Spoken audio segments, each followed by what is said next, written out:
Alright, and we should be live. Okay, so a couple little bookkeeping things before we get started proper. So, I updated some of the text from cards that we found yesterday that we put on the list, so a lot of the Warhammer and Zendikar stuff has actual game text now for when I need to cross-reference it.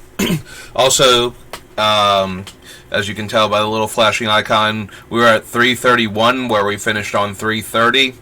So I removed what's his name? This one, Rockslide Sorcerer. And I think I did it because I thought it was one of the landfall damage ones.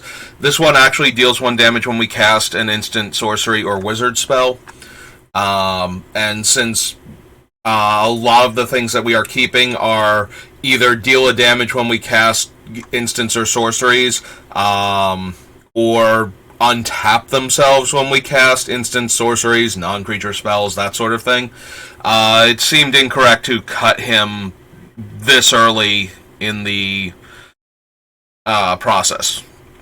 Like, he might still get cut, but he is definitely currently on point for that, and we might have to cut him more to make room for some of the other similar creatures, or we might need to cut some of them and he gets to stay. But I definitely cut him way too early in that process. So that's that. I also created a new document for the ping version of Ghyrson, so we can keep track of that one also, which we'll be working on.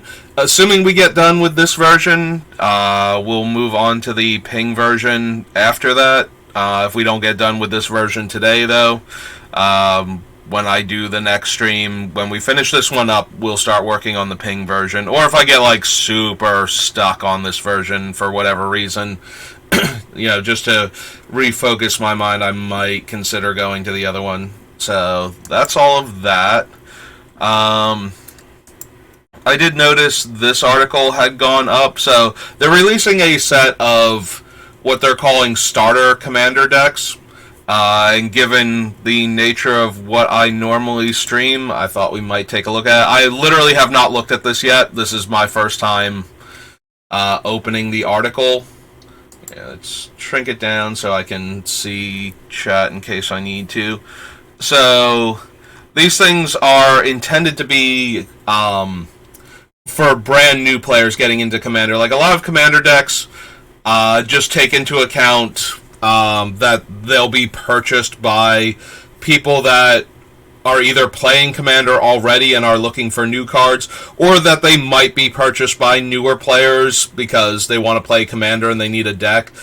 This thing is focused way more on that group, that second group, that needs a baseline. So I'm really hoping that we get some cards in this thing that are just like we get all of the staples instead of just some of them, because they always put a couple of the staples in. You always get like a soul ring, and in your multicolor ones you always get a command tower and whatnot. I want to see them put basically all of these staples like that into the one deck, so that way you buy the deck and you have all of the baseline stuff. I'm also, as far as I know, there are no new cards. There's 5 alternate art commanders as the face cards to be like the one cool thing, but I'm hoping that these things don't have anything like insanely good and new, basically, for the decks, because that will cause players like me to have to go out and buy it because we need every single card. And if you do that, then the people that need to get the decks because they're new to the game and want a good starting place won't have that. Like, I want this to be a really good thing for players that are just getting into Commander, to give them like a whole bunch of staples, the colorless staples, like as many of them as they can cram in there, and a bunch of like good cards for their color or color combination. So I just want to see what's in these, and I figured that, like, I opened up the page to go pop over to the Gatherer and get ready for the stream, and I'm like, oh, this is actually a thing that might be of interest. So, but I'm not gonna be able. I don't have like the preview window for the cards. All right, I'm gonna full screen it. So if I don't see you pop in and say anything, I apologize. Cartographer's Hawk, Myria Angel, Hanged Executioner, Cleric. That's like Graveyard Hate. Okay. Saphira, Steel Plume Marshal. Back each combat if able. Diluvian Primordial's okay. Fairy's good. Sphinx, this is... it's this one. So, equal number of opponents you have and make Thopters. Guarding Sphinx. Sphinx of Enlightenment. Alright, so we've had 3 of the Game Night cards from the first 2 Game Night sets already in this one. Gaggle Master. On course. Alright, this guy. 2 more creatures with flying. Attack, draw a card. Warden of Evos Isle. Cloud Blazer. Flying, get +1/+1. That Kangi specifically. Thunderclap. Pilgrim's Eye. And Sky Scanner.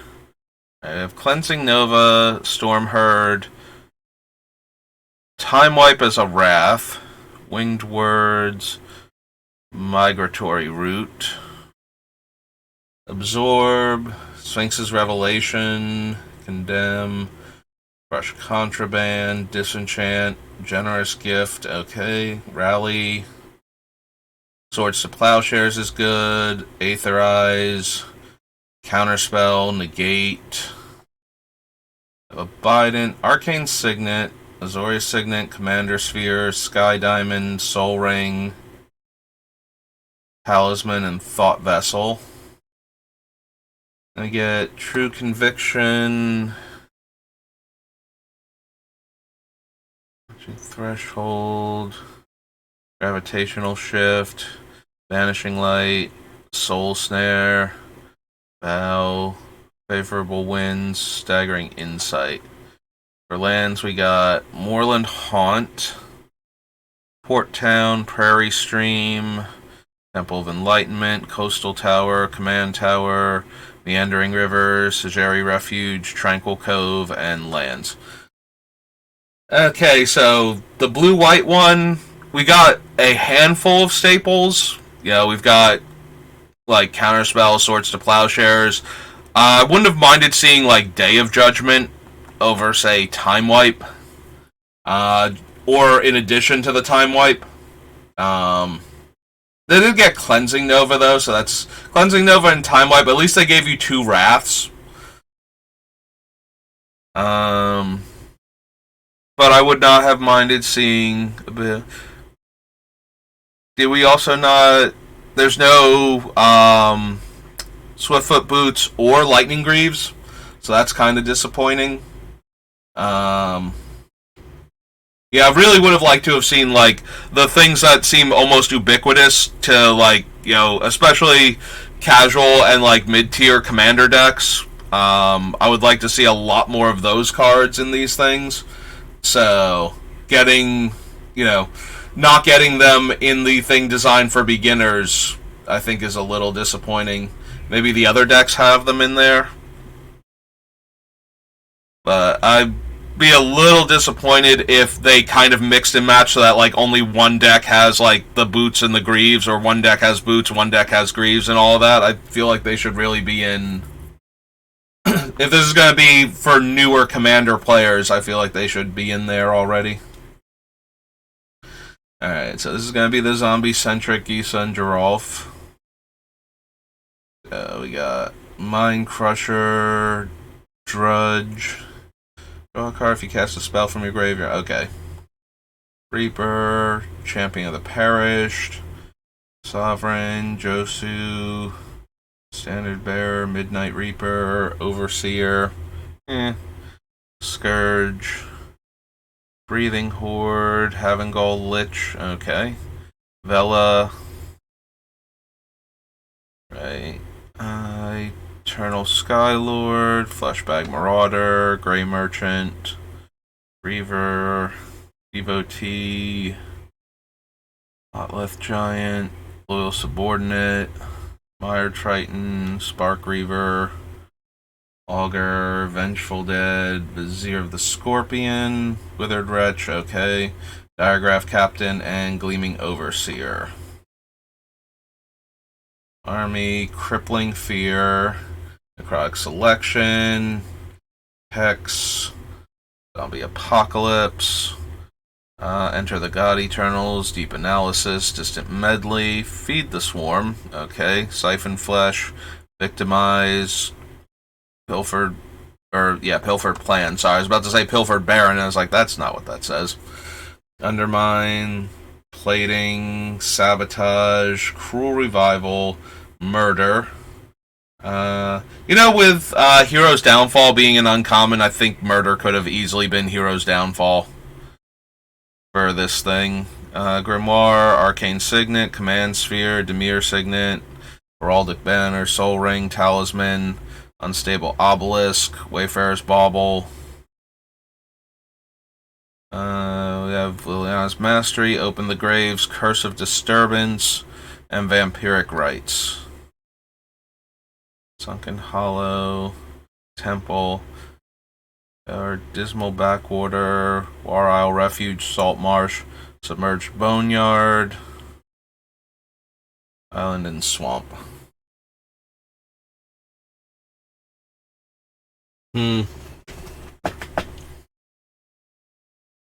Yeah, not like the same glaring omissions as far as, things that make it into almost every commander deck. I would have liked to have seen, like I said, I think Hero's Downfall, especially with it having been shifted to uncommon in one of the Innistrad sets, I think we could have stuck that in here instead of Murder to help them out.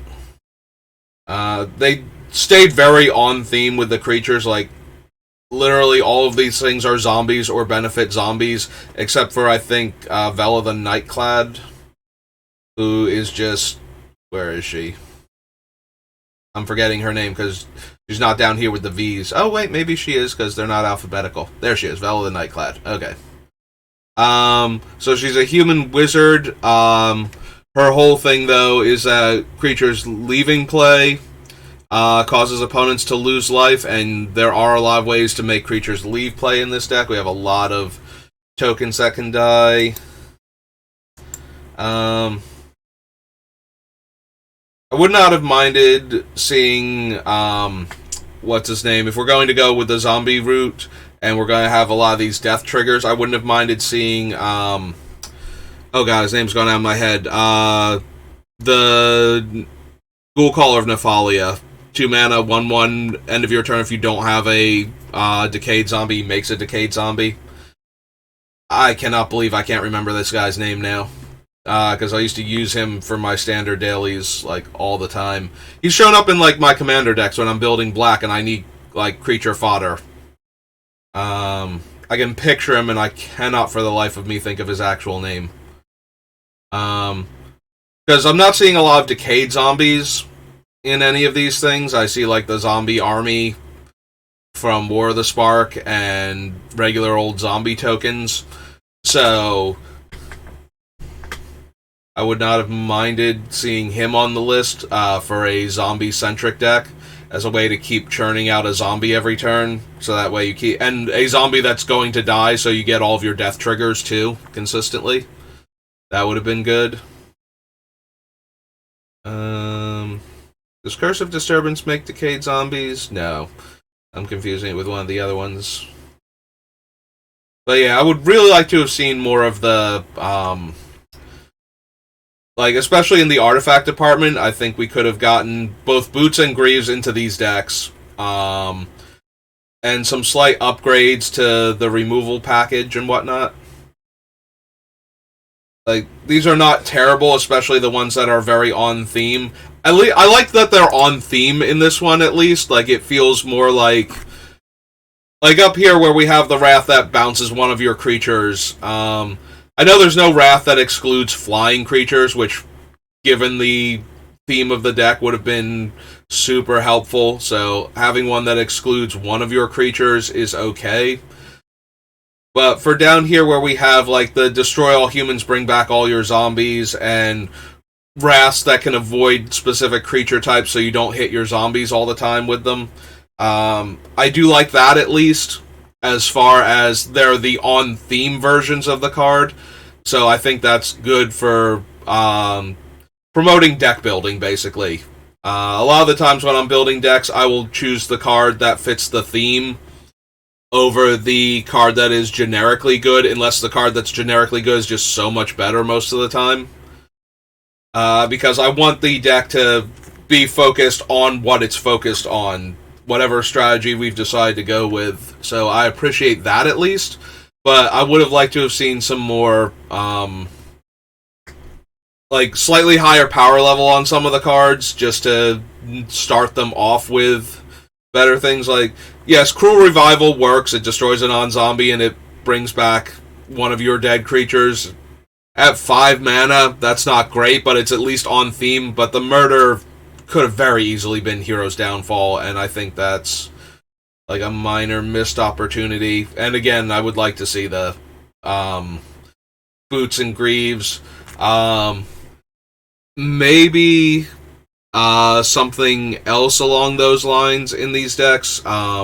The white deck had like swords and whatnot. I wouldn't minded seeing Path also, or Path in the white-green one.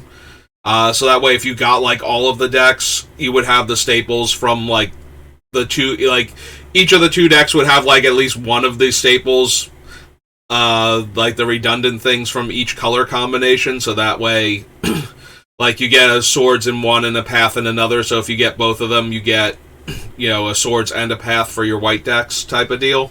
That would be nice. I guess we'll have to wait and see when we get to the white-green deck if they bother to do anything like that, or if it's just also going to have Swords to Plowshares. Obviously, you can't put too much value into any of these decks, otherwise players will snap them up because they have too many staples, I guess. But I would like to see like a handful of cards that make it into a lot of commander decks in each of these, and in like the colorless section, I would have liked to have seen more of the like the equipment that I put in like every deck that I build, basically, until proven that I don't need it, type of deal. Oh, hello, Mushin. Sorry, I had it in full screen and I didn't notice that you had come in. I'm saying that I wanted to see them in the deck because these are designed for newer players. So that way they would have access to those type of cards.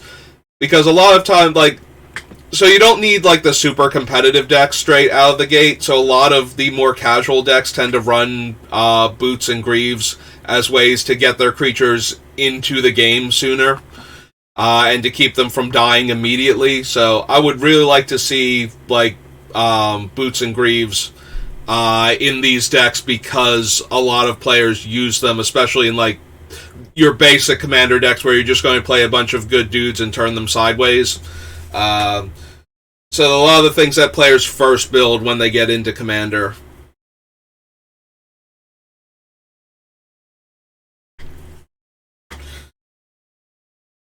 Yeah, whenever I'm building a deck, like when I go more competitive, that's when I start like considering taking those out. And then it depends on the creatures that I'm using and what they are. Then Boots and Greaves can come out because I want combo pieces instead. But when I'm just building something to bring to like the regular crowd that I used to play with, cards like Boots and Greaves, really get around their removal, like their targeted removal, and let my creatures get going immediately. So, and I think that's true for a lot of like early commander decks when you build them, like when you first get into the game. So I would have liked to have seen those in here. Also, I'm hoping for like not like the best staples, but things that tend to show up in a lot of decks. I would really like to see, like, I appreciate that there's a swords in the one deck. I'm hoping that Path is in the other one, like I said, just to just to give players access to those cards. Like, you can't put all of them into one deck, otherwise you run the risk of players buying the decks just to have more cards for building, like, their 10th commander deck, and you want these things to be available to newer players. You don't want them to fly off the shelves that much, but at the same time, you want to give those new players the value for what they're buying. So I like to see more cards like that in these things. But yeah, I just opened up the Wizards page to get ready for this, and I saw that the deck lists were up, so I thought it would be fun to go over them a bit. Here, maybe I can pull this to the side and not block the chat. And still... Oh, there we go. And still see the card. There we go. That's much better. So... hang on, the card disappeared. Maybe I don't have enough room as I thought. Yeah, there's that. Like, I can see the God Eternals up there. If I full screen... Ah, there we go. Card came back. We shrink it. Does the card stay? Nope, card disappears. Ah, well. Yeah, trying to remember what each one of these cards does without the card prompt popping up was not working. Alright, so we'll shrink it back down again. And we'll full screen it so I can see what we got. Oops, and now it went all the way down there. So this is the red-black one. Oh, nope, now it just doesn't want to show me the picture at all. Well, fine, be that way. And I gotta try and remember if Archfiend of Depravity... I believe that's the one that makes you sack down to 2 creatures. Oh yeah, it's giving me the little broken picture now. It doesn't want it anymore. Rakshasa Debaser... Angromancer... Scythe Spectre... Yeah, I'm gonna have such a hard time remembering which of these guys is which. Is it only for the black... Only the black-red deck doesn't want to play along. Okay. Fine, be that way, black-red deck. What have you got in, like, instants and sorceries? Then we got a Soul Shatter, Chaos Warp, Wild Ricochet. Ah, it wants to show me a Braid, though.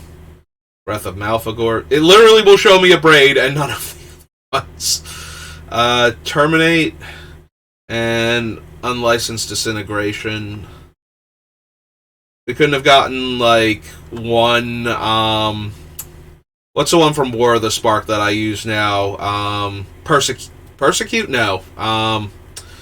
It's the 2 black and red. Destroys a creature, artifact, or planeswalker. Like, we couldn't have slipped one of those in here to go along with the removal package that we have. Deadly Tempest. Dredge the Mire, no. Bane Command. We did get Blasphemous Act, okay. Fiery Confluence. Missions cost. I do like that Feed the Swarm has been in both of the black decks so far. Well, so far. There should only be the 2 black decks. Siphon Mind, Explosion of Riches, Hate Mirage, and Mana Geyser. Sunbird's Invocation, Spiteful Visions, Theater of Horrors. Artifacts have Coveted Jewel, Arcane Signet, Commander Sphere. Oh, good. Finally, we put Lightning Greaves in one of the decks. Nil Spellbomb, okay. Rakdos Signet, Soul Ring, Talisman, Wayfarer's Bauble, and Worn Power Stone.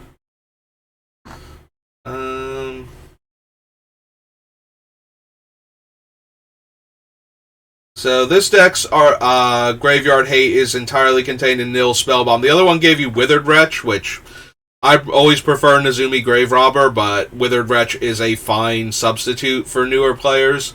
I wouldn't have minded seeing Grave Robber in one of these, though. I think that would have been good. I do appreciate that we finally put a Lightning Greaves in one of these starter commander decks, though. That felt like it was kind of missing. Oh, and the boot. So we have Greaves in one of them, Boots in one. Okay, we're taking my advice on the splitting them up among the decks, so if they buy all of the decks, they have all of the stuff a bit. That might be taking it a bit too far, but, like, I wouldn't have minded seeing more of them spread, like, a little more concentrated in the colorless ones, but that's fine, I suppose.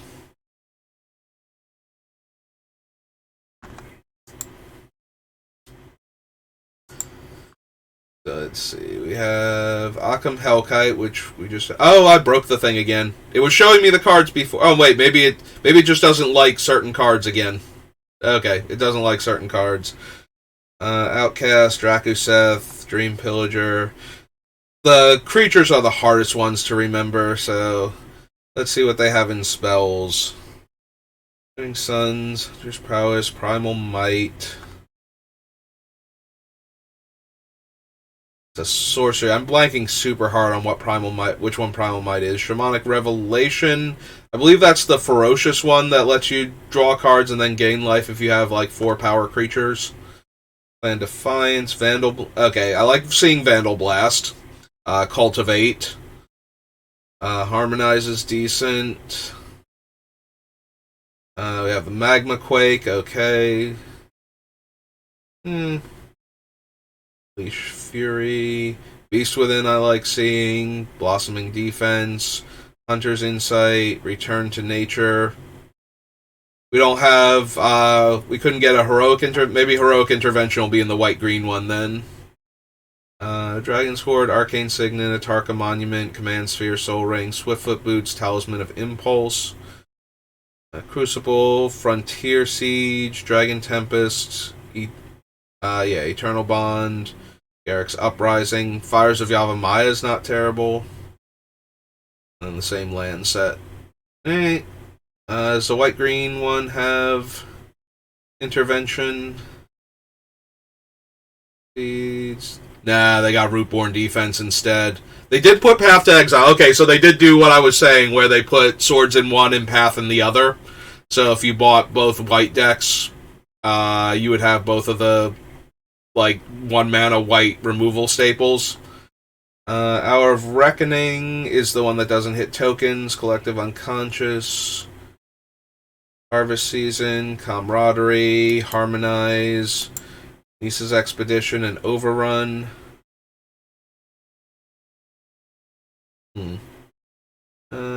Commander's Insignia, Dawn of Hope, Dictate of Heliod, Felidar Retreat, Collective Blessing, Conclave Tribunal, Valor, Curse of Bounty, Geometria's Favor, Overwhelming Instinct, and Presence of Gond. Alright. So, not the worst. Could have been slightly better, I feel like, but that's usually going to be true. I was hoping they would put in... oh, come on. They could have slipped one ridiculously good card in there per deck without making everybody go absolutely nuts for it. Also, I gotta be honest, I have a lot of trouble remembering that cards like that are worth that much money, because it's been reprinted twice now, and, I have my Aether Revolt set, so it's not like I ever have to worry about them, which is why I don't mind when they reprint stuff like that in sets like these. Like, if they tank the value, it's like, oh no, this card that I was never going to trade for anything because I need it for my set, and it's just been sitting in a binder when I'm not running it in anything, lost like $5 in value. I would be so hurt by that. But yeah, I don't want them to print too many expensive cards in any of these things. I don't want players that don't necessarily need an entryway into Commander snapping these up because they have too much value in them. But at the same time, I want the players that are just getting into the game and are interested in Commander to get their money's worth out of buying it. I don't want it to be a bad product that has 3 or 4 cards in it that are decent, and then the rest of them are, no, you need to go upgrade these things, spend $1 here, $5 there, whatnot, and upgrade these things, and then you're spending $60, $70 more on the deck just to get it to a decent place. I would rather it start off okay and then move on from there. And so that's why I want to see. I want to see some of the things that Commander players run a lot in these decks, just so that way they're actually getting a Commander deck, not like a bunch of cards that are technically a Commander deck, but most of it's like super janky and borderline unplayable. It's a tough balancing act, because if you do too good of a job, like I said, then established players look at it as a value thing to pull apart, and they start buying it, and then the newer players can't get the thing that was designed for them. It's kind of like if you put like too many of the good cards in what they used to do with the standard challenger decks and whatnot. If they put too many good cards in it, then the newer players can't ever get their hands on something like that, and or the price, like the secondary market price, goes like way up. Like stores like if you buy the case and only one of the deck will ever sell, then you need to price that deck to make up for the value that you're going to lose on the other decks when they don't, turn into money at any point in time. So that always unfortunately has to be a consideration when doing that, but alright. So now that we've looked at that, we can actually get back to building Starn. Alright, so yesterday I left off with all of the cantrips. And we were getting rid of a lot of the targeted ones, especially the blue targeted ones. So that way we could make room for more of them, but we still have way too many cantrip effects. So let's start at the top. Alright, so Impulse is 4 cards. Intuition gets us 1 of 3 cards if we can... I don't even know if Intuition should be down here, actually. Intuition is more of a weird tutor than a cantrip. So, Impulse gets us 4 cards, or lets us look at 4 cards, gives us 1. Meditate lets us have all 4 cards. Twitch can potentially provide mana once we start copying it, and reducing the casting cost. Whispers is only 1. It does have buyback 5, but that's only going to be helpful if we have nothing else going on. But that still makes it one of the stronger 1 mana draw ones that we can have. Windfall is based on opponent's cards in hand. Frantic Search gives us mana and lets us look at 2 cards. Gush can be free, lets us look at 2 cards. Opt is potentially 2 cards. Look at 2 cards, get 1. Careful Study draws 2 and discards 2. Peek is only 1 card and see the opponent's hand. Predict gets weird. Predict is only really good if we have, it becomes much better if we have future sight effects going on, where we know what the top card of our deck is and we want to get rid of it. Because then we get rid of that card and draw 2, so we get to look through 3 cards that way. Obsessive Search is only good if we're going to if we have enough ways to discard. So if we get rid of too many looting effects, we can get rid of that one. Overmaster has some utility. Mental Note. So Mental Note mills us 2. We only know what one of the cards is a lot of the time unless we have top in play. So Mental Note might go. Serum Visions is probably the weakest out of the ones. We draw the 1 card, then we get this... Actually, no, it's probably not the weakest. The ones that let us look at 1 and get that one out of the way are going to be the weakest. Reach Through Mist. We have 1 Splice onto Arcane card. So I think that's going to be able to go. Telling Time is 3 cards. Ideas Unbound is 3 cards. Think Twice is 2 spells and 2 cards. Ponder is potentially 3, and a Shuffle if we need it. Research sometimes comes with... Like, a lot of them are all in the same general boat of I do okay things.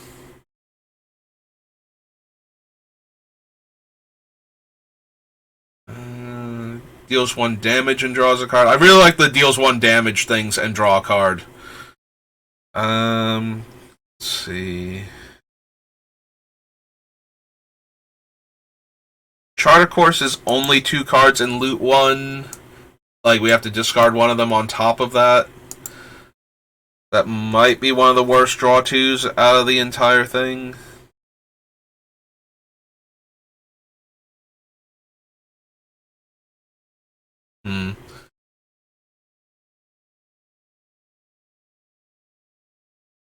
Potential cut light up the stage. Shimmer is 2 mana, looks at 4, and 1 to hand, so it's basically Impulse at sorcery speed. Draw 2, Cleansing Wildfire, Deliberate. Oh, I never put the game text down here for these two. Deliberate is Scry 2, draw 1, I think. Right. Okay, so give me that thing's game text real quick. We'll go back down here. Yeah, that was one of the ones I hadn't gotten the game text for yet. That's 2 mana, to Scry 2 and draw 1. And Curate is Surveil 2 and draw 1.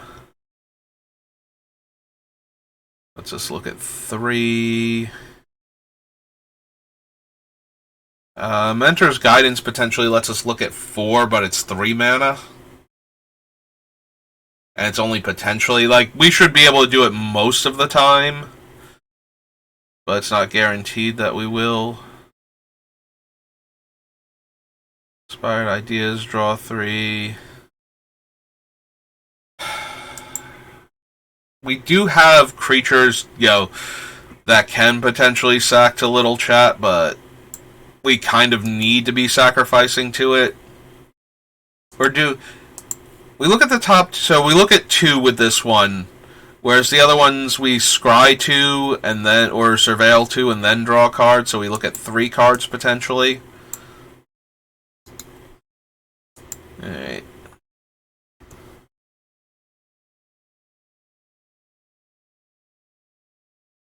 And look at 3 and get 1.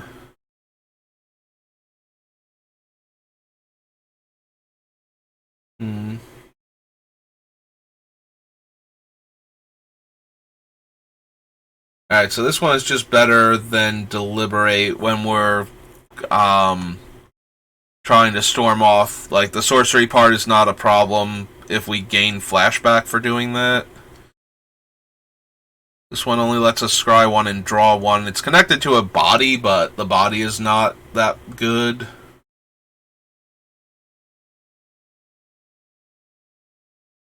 Yeah. I don't think we're going to have enough cards consistently in our graveyard, even when we're trying to storm off for Visions. Visions always seem like one of the worst ones.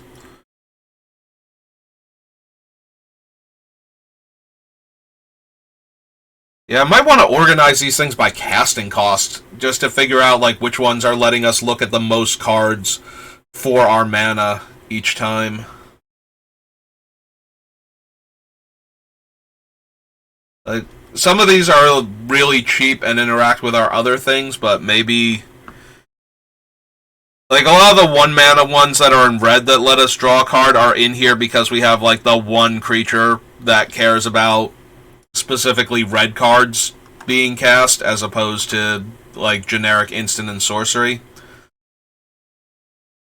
But maybe we don't care about him as much. In which case, our red one should either be looking at more cards or dealing 1 damage in addition to.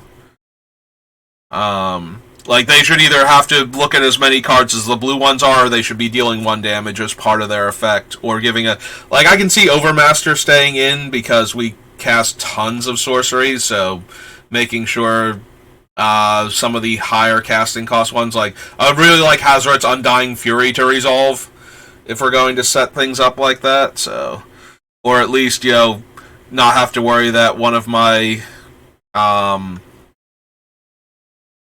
I was gonna say Pirate's Pillage, but I'm trying to think which ones are sorceries, because I know Big Score and Windfall aren't, but I can't remember, like Unexpected Windfall, but I can't remember if any of the other ones. Yeah, Seize the Spoils is a sorcery, but yeah, just making sure those things resolve when we're trying to storm off. So that way we get the treasures from them.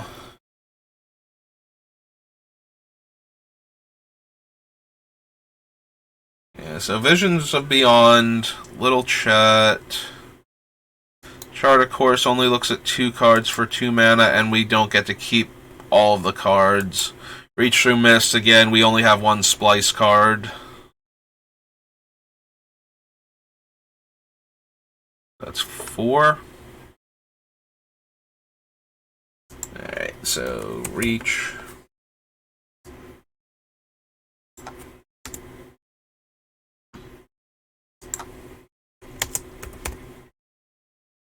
Little Chat.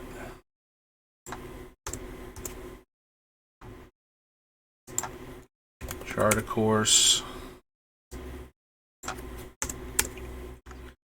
And Visions.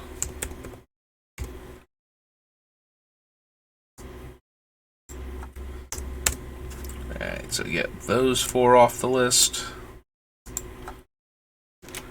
327.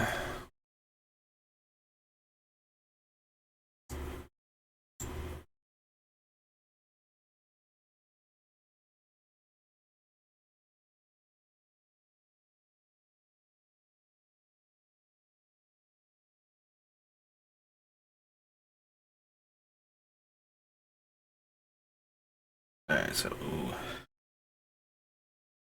we clear all. So yeah, let's look at them by actual casting cost instead of set order. So Whispers is 1. Opt is 1. Careful Study is 1. Oops, and Peek is 1. Predict is 2. Okay, so take Careful Study and Peek at the same time. Obsessive Search. And Overmaster, and Mental Note, and Serum Visions. Okay, so all, excuse me, of these are 1-drops. 2-drop, Telling Times 2, Electrolyzes 3, Needle drops 1, Ponders 1. Oops, right, I started in the middle, so.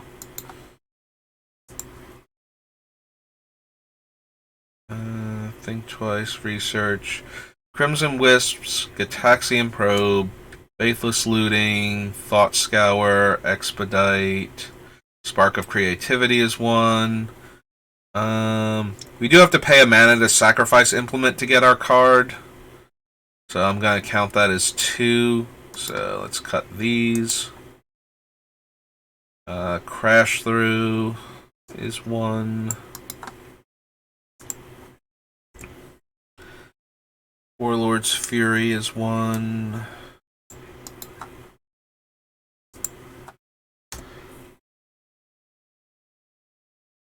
We should be able to count Light Up the Stage as 1. Like, we should consistently be able to cast this for 1 mana because of all of the pinging creatures that we have.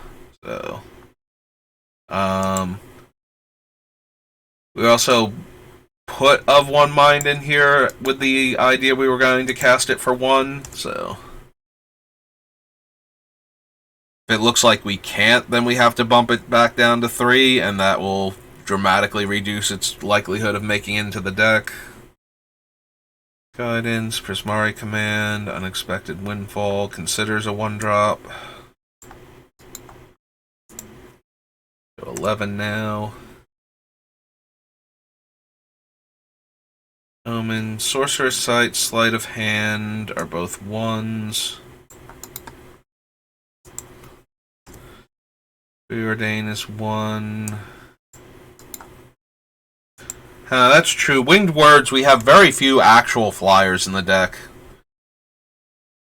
I'll finish doing the ones first, but I think we can actually cut Winged Words here. Because it's almost always going to be 3. We wound up with no flyers whatsoever, it feels like. I'm sure there's like a couple in here, like a dragon or something, but... Alright, so...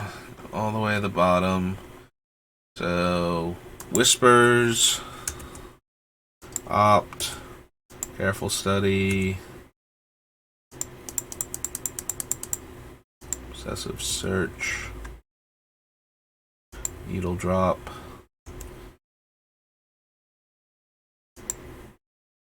all those guys... Crash Through... Warlord's Fury...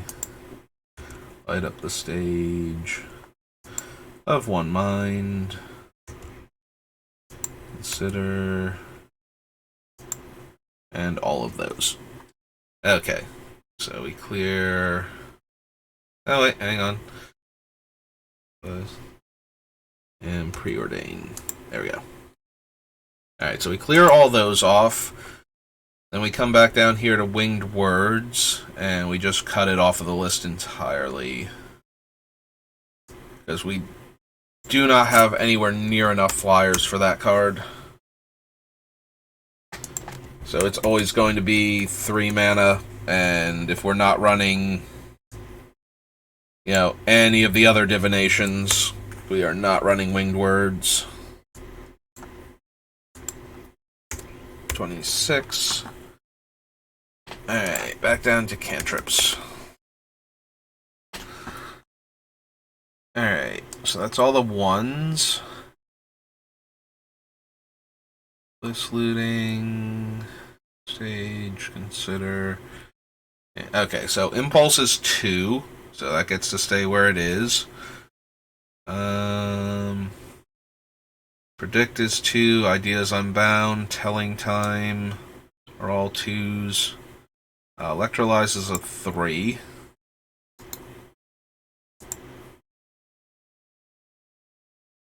Think Twice is a 2 with flashback, but yeah, actually, what's below that? Research the Deep is a 2, Implement of Combustion is functionally a 2. We cut those out. 4 mana, that's a 2, that's a 2. Blind Blast is a 3. Cleansing Wildfire is a 2. Deliberate.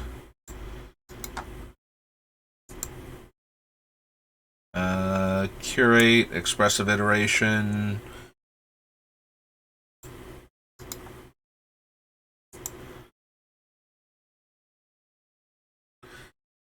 Mari Command, Inspired Idea. Omen, Strategic Planning, Fist of Flame.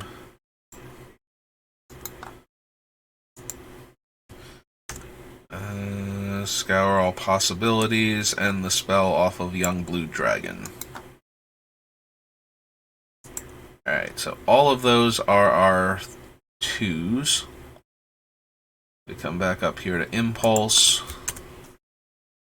And those. Those. Radical Idea. Cleansing Wildfire.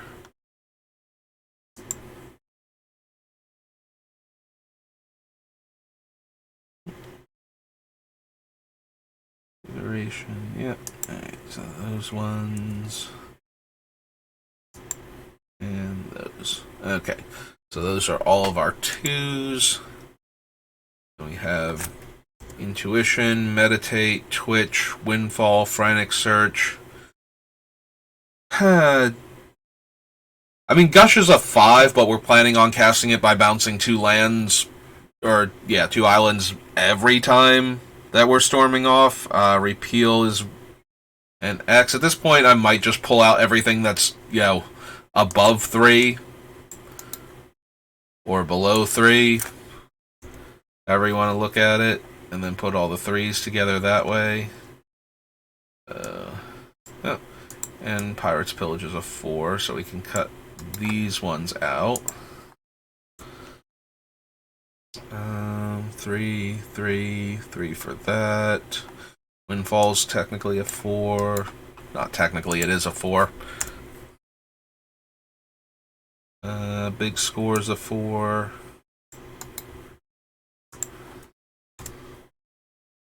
Gambit's a 3. Is that everybody? Ah, cool. I think that's everybody. Alright. Yeah, we come down here. Repeal and Hazarets. So for 4s, there's Windfall. Big Score.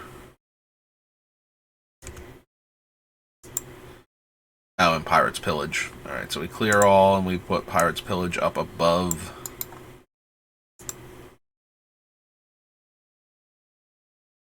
Oops, did we accidentally obliterate Gush? Feels like I accidentally obliterated Gush somewhere. Because I don't see it now. Okay, so we put Pirate's Pillage up here.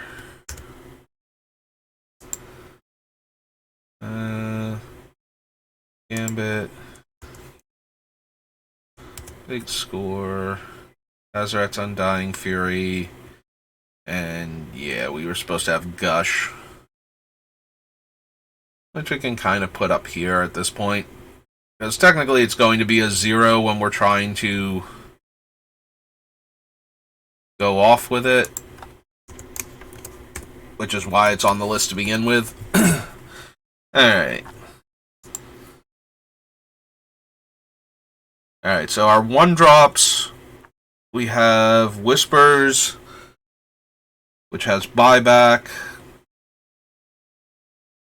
So, Op looks at 2, Careful Study looks at 2, Peek looks at 1, Obsessive Search looks at 1, Overmaster is 1, Mental Note.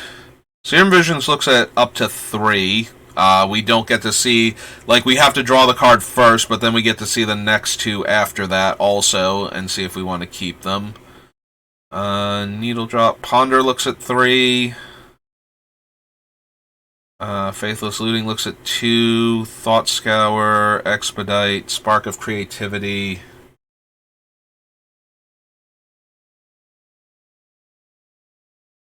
Consider looks at 2. Sorcerer's Sight, Sleight of Hand, and Preordain. Alright, so if we get rid of the red cards, if we stop worrying about that one guy just because he's one guy that pings and untaps for red spells, and we focus on the ones that let us look at the most cards or have the most utility. So if we're getting rid of those, Crimson Wisp still gives haste, so I'm still inclined to keep that one. As does Expedite. We got rid of the 2-drop ones like that, but we can get rid of Spark of Creativity. Crash Through and Warlord's Fury.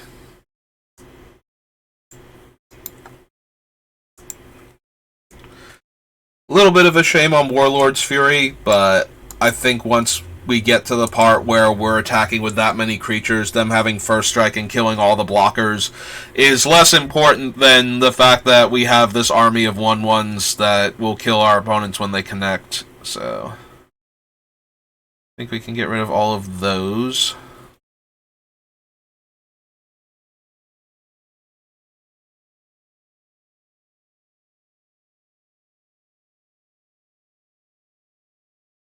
We do still have enough looting effects on just our card draw where I want Obsessive Search. I'm wondering, like, potentially we can get rid of Mental Note and Thought Scour. We do have some value in the graveyard, but not a ton. Although if we keep in Underworld Breach and we decide to go back and add Brain Freeze, then I might be more inclined to keep those in because they would add more cards to the graveyard faster for that setup. So if we leave those in...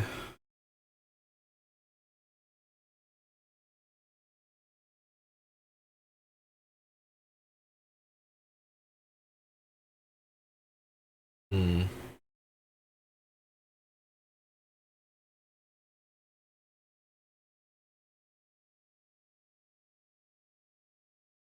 I'm wondering if we really need Sorcerer's Sight and Peek. They can be helpful in letting us know if it's safe to go off, figuring out if certain players have the handful of cards that would actually stop us from winning. But they're not incredibly powerful otherwise. Like, just getting to draw one card for one blue mana is not enough. Like, they need to have other things going on for them, and I think I like basically all of the other one blue cards. Like, we'll leave Gataxian Probe in, obviously, because we can pay life for it. So, it's another spell we can very comfortably cast to add to Storm count. Even with, just because we get it for free, we can easily pay the 2 life 99.9% of the time. So if we get rid of Peek and Sorcerer's Sight,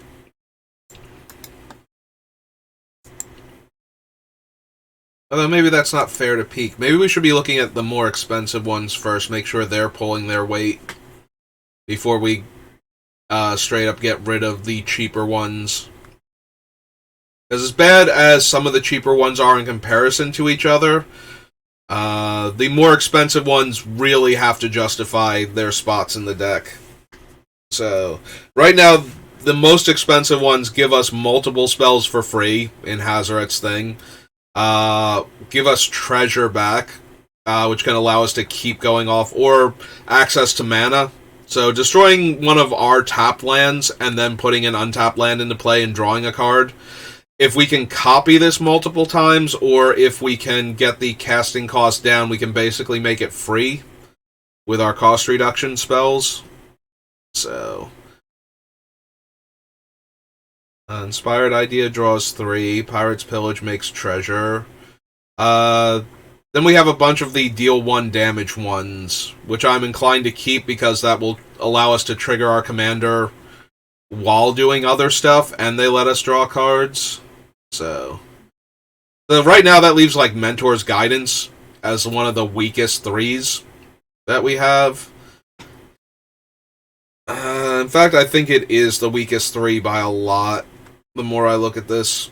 It lets us look at 4 cards, but it has no other utility. Like, the higher casting cost spells, I want them to have more utility. So that way, when we're actually doing the thing, it justifies casting a 3 or 4 drop spell in the middle of trying to storm off. And so far, all of our other ones either deal a damage, which means if we copy it, we get to deal tons of damage with Ghyrson, or they make treasure or put lands into play. So, I think Mentor's Guidance is probably the weakest then at this point for the 3 drops.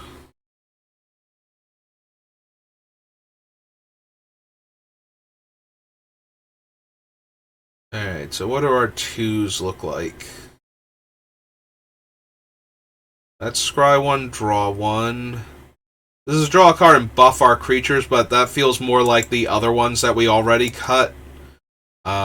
It can be a huge buff in some cases, but we don't have a lot of evasive threats to get through. Oh, it does give trample. I forgot it gave... I'm looking at it, it's like... And gives trample. It's like, okay, technically it is the evasive threat at that point. I still don't know that that's good enough, though.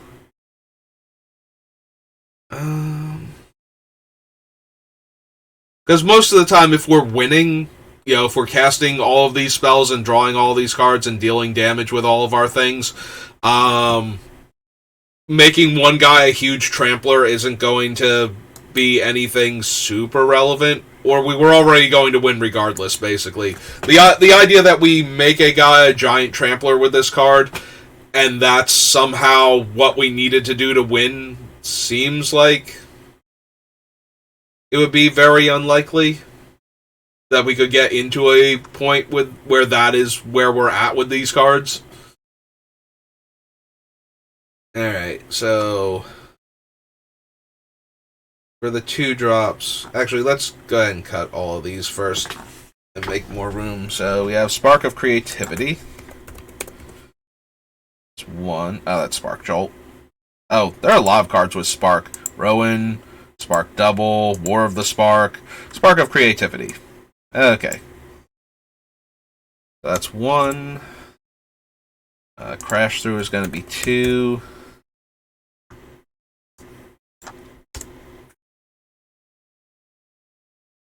Warlord's Fury. It's going to be 3.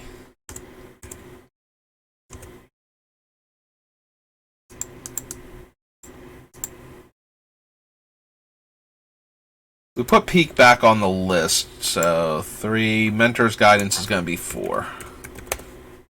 Like, we might still cut it, but I want to see what the other higher casting cost things are doing first. No, we don't need to... Sorry. So, we cut 3 cards off of the list now. Brings us down to 323. So... only 263 more cuts to go. Alright. So we don't have anywhere near enough room for all of you guys, so a whole bunch of you have to go.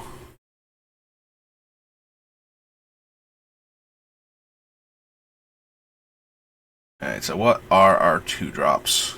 And what do they do? We have Impulse, which lets us see 4 cards and get 1. Predict. Predict is only at its peak when we know what's on top of our deck. So we have Top, Future Sight, and Melik right now, I believe, are the only 3 that look at the top of our deck. So... yeah, I feel like we can cut Predict then. It's the most awkward one to see 3 cards. Like, a lot of these things just let us see 3 cards. And put them where we want them.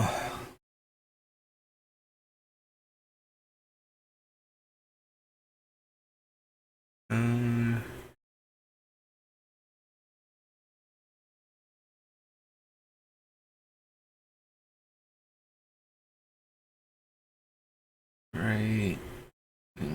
Deliberate and Curate. Both look at the top 2 and then give us 1.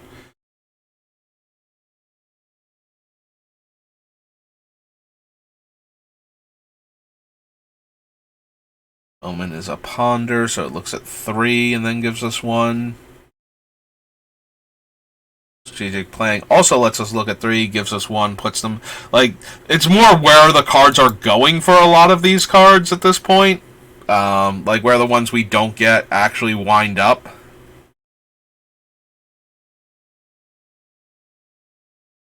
Yeah, I think the Young Blue Dragon is the worst. Like, the dragon itself is not anything we need, so the Scry 1, Draw 1 is just worse than any of the other options.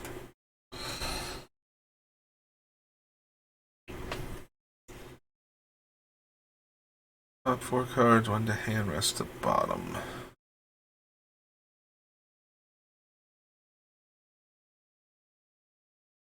So Telling Time forces one of the cards back on top of our deck even if we don't want it. Whereas a lot of the other ones, they're not forced to go back on top, they just can be put back on top if we want them. So I think Telling Time can go for that reason.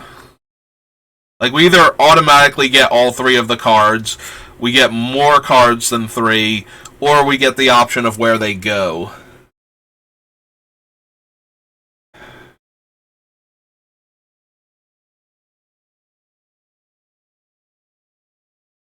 The only thing I like about Radical Idea is, well, there's 2 things I like. It's 2 spells, and it lets us discard the card, so if we had the Madness one, we can discard it there. But we have a bunch of other spells that let us discard a card while drawing cards. It is cheaper to flashback than Think Twice, which is also 2 spells in 1 turn. or in one card functionally. We also do have the one guy that when cards leave our graveyard, he deals a damage to every opponent, but that might not be good enough either.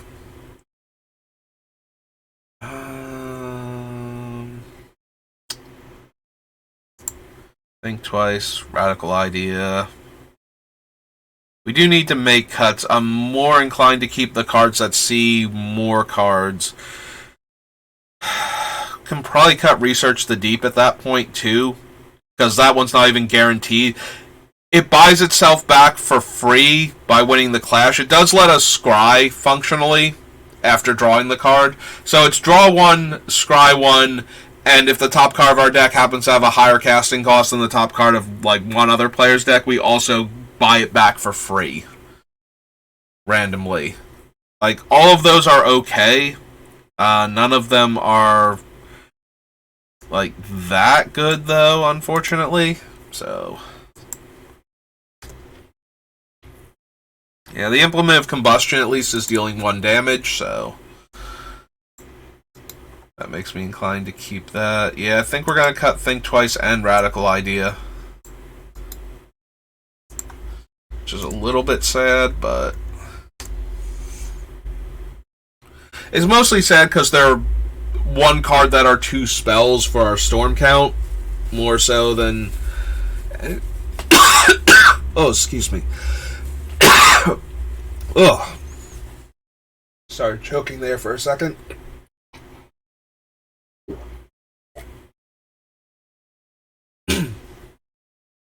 Hey. Alright, give me 1 second. I'm going to mute for a minute and cough a bit.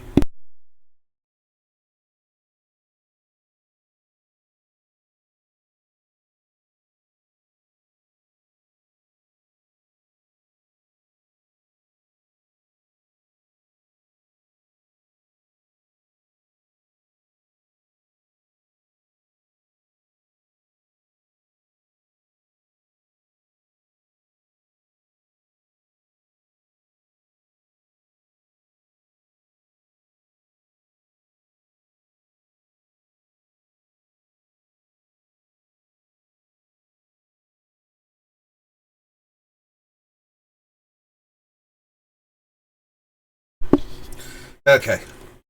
A little bit better. Not dying anymore. Yeah, I don't know what that was. I just started, like, my throat's been all kinds of messed up, like, all week, and I don't know what's up with it.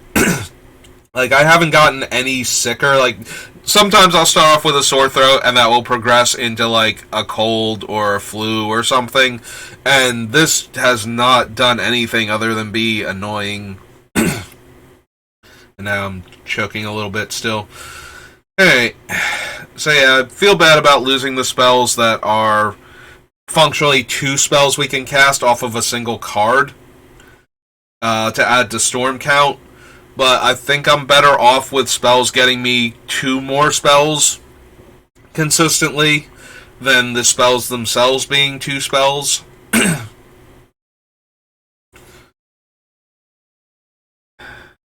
Okay, so that's 1, 2, 3, 4, 5, 6 more cards off the list. Sounds good. Let's get rid of Predict.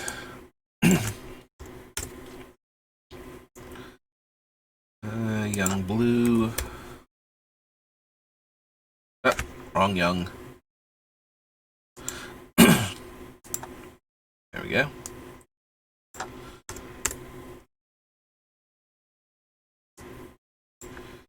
Telling Time.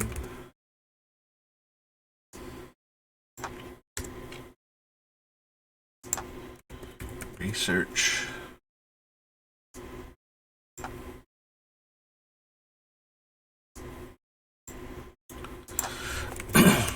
Think Twice and Radical Idea. Oops.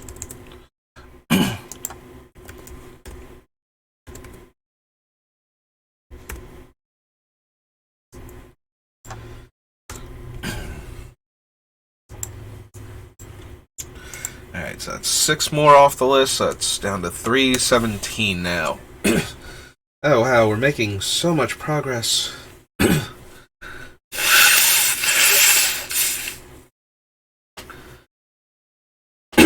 Okay, so we crossed all of those off the list. I was gonna take... Oh, hey, is Brainstorm not down here? Did I not have Brainstorm? Because I don't remember seeing it. I mean, it's not like we're going to cut Brainstorm anytime soon, but... I definitely don't remember seeing Brainstorm on the list. Like the 1 mana department.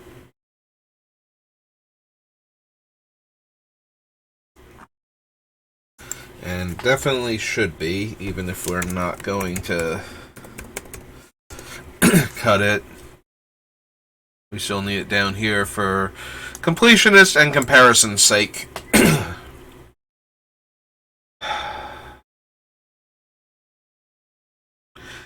Might be cutting Mana Matrix just because of how expensive it is.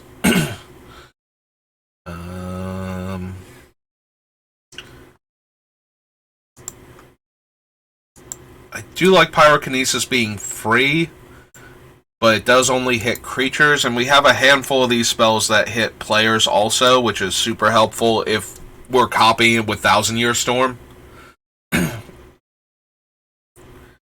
Impulse, Goblin Bombardment, Intuition, Meditate, the 2 medallions, Scroll Rack, Shattering Pulse, Time Spiral, Turnabout, Windfall.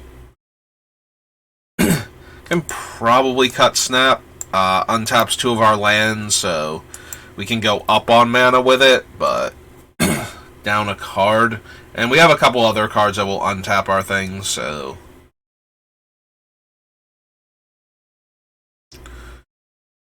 Impulse, Sap, Fire and Ice. That's true. Ice is a cantrip, isn't it? On top of Fire and Ice being what it is. And I did not put it down there either.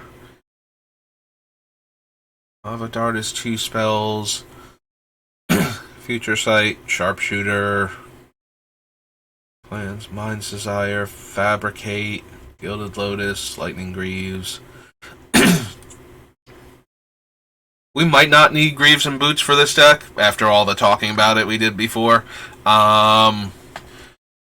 The only thing I really like about them is giving the tap-to-ping creatures haste on the turn they come down, if we didn't have one already, so that way when we storm off, if we don't actually have like any of the storm cards, we still deal a damage basically every spell we cast. But maybe we wind up cutting them.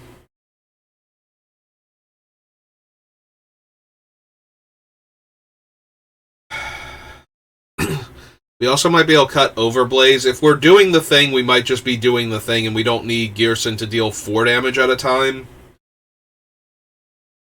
There are going to be times where I really wish I had Overblaze and was dealing an extra 2 damage per hit, but as a 4-drop that we need to cast in the middle of going off, maybe. And it's not drawing us a card. Also, it doesn't help if we storm and we copy this thing, like doubling the damage on other things. Hello, Vulcan. Is anybody... You're referring to the $1,000 proxy thing? Is anybody excited for that?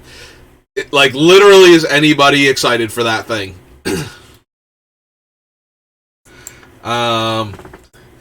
Like... As somebody who actually has all of those cards, it's just like, why? Why would I ever... You know, if you spend $1,000 on an actual dual land, like any of them, pick any one of them, and you spend $1,000 on that one card. Like, why? Like, yeah, I would much rather buy another Underground Sea than one of those. One of those things. Because at least the Underground Sea will be worth more than $1,000 in a couple of years. Although I was joking with my brother the other day, it's like the only way this set would be anything at all is if they do an entire product line of Magic 30 where they reprint every Magic set with the Magic 30 back, and then they have a separate tournament environment for Magic 30 cards, and then they can reprint like as many of them as they want to at any point in time, and you could have a healthy, robust paper Magic vintage tournament scene. You know, if you weren't charging $1,000 for 4 packs and keeping people out anyway.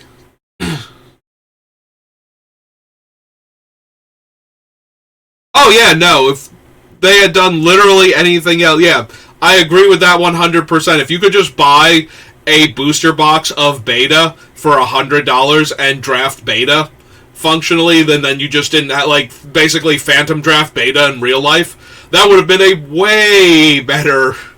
Like, I would actually be interested in buying a box or two of that just to hang on to, because you can have, like, your best ever proxy Black Lotus. Yeah, no, I have no idea why they thought this set was worth $1,000, but I mean, other than, you know, distraction and pure greed.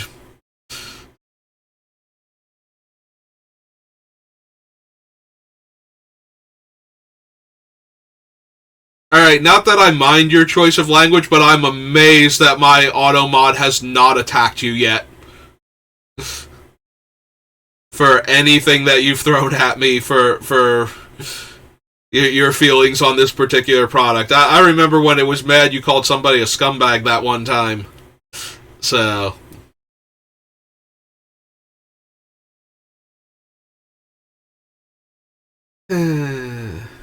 Alright. Got pyrokinesis. All of these.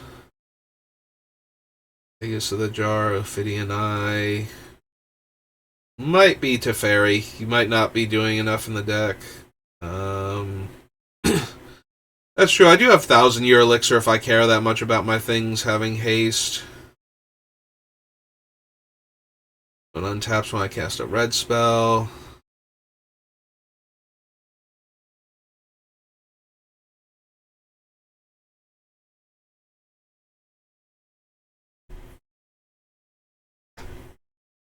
Yeah, we probably don't need Jace, if I'm being perfectly honest. Like, out of all of the Planeswalkers we have, he is the least on theme as a 4-mana Brainstorm, and way more likely to die than the other ones, and that's not saying much on behalf of the other ones either, but maybe we can cut Jace. We can probably cut Searing Blaze. We have enough other deal 1 damage divided where we get to choose where the damage goes that I don't think we need that one.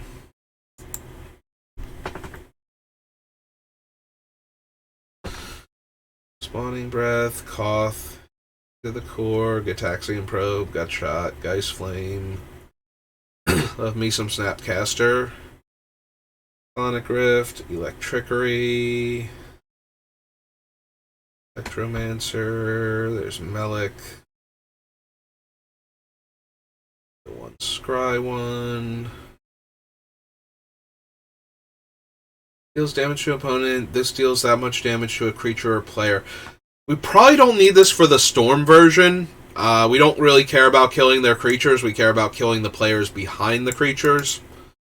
So we can go ahead and cut that.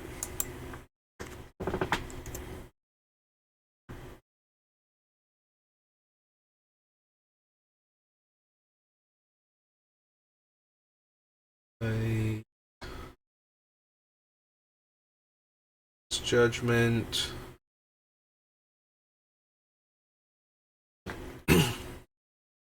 Mischief. Of Lightning. Pyrohelix. Summons. Reckless Fireweaver. Baral. Soulscar Mage. Soulscar Mage, again, we're not super interested in killing all of their creatures. I did originally have him in here because he kills, like, indestructibles and whatnot, but maybe we cut him too.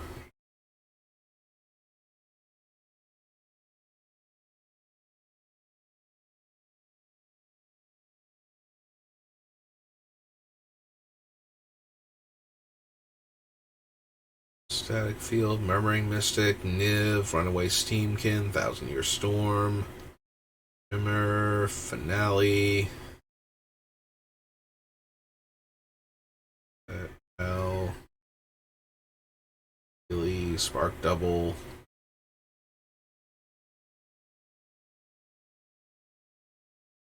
Shark Typhoon, Cleansing Wildfire, Rockslide Sorcerer still gets to stay in. Delicate Exploration, Bergie, Seize the Spoils. Suppose I don't need the Archmage.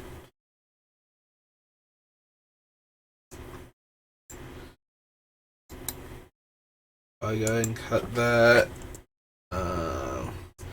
Flame Painter needs to connect in order to do his thing.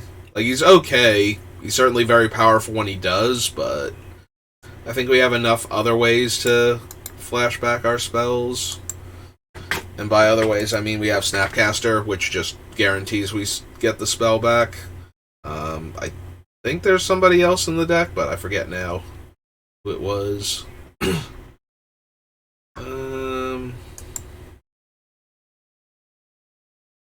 That being said, Underworld Breach. That's the other way we flash back stuff. That being said, I don't think we need Fuming Effigy now.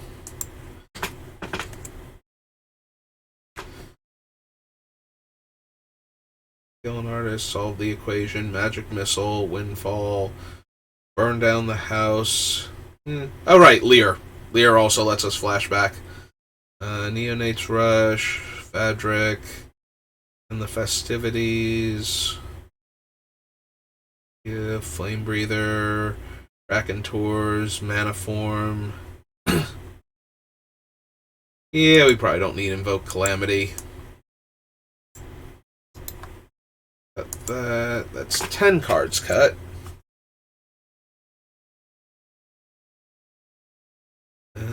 Audesian, Micromancer. Yeah, I think we've cut enough of the... We still have a handful of 1-drop spells, but as a 4-drop Hill Giant, I don't think we need her. So that's 11 now.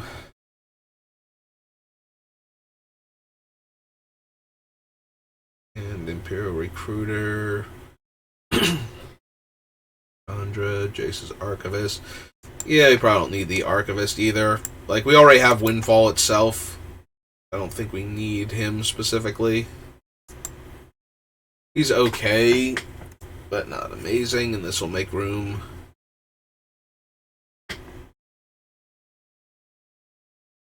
I like the extra draw from Staff and that it pings, but it might... We have, like, Chandras and whatnot that also can ping and give us an extra card at, like, 4 mana. Now, granted, that means that the Chandras might distract our opponents and get themselves killed, but maybe. Maybe we still are okay.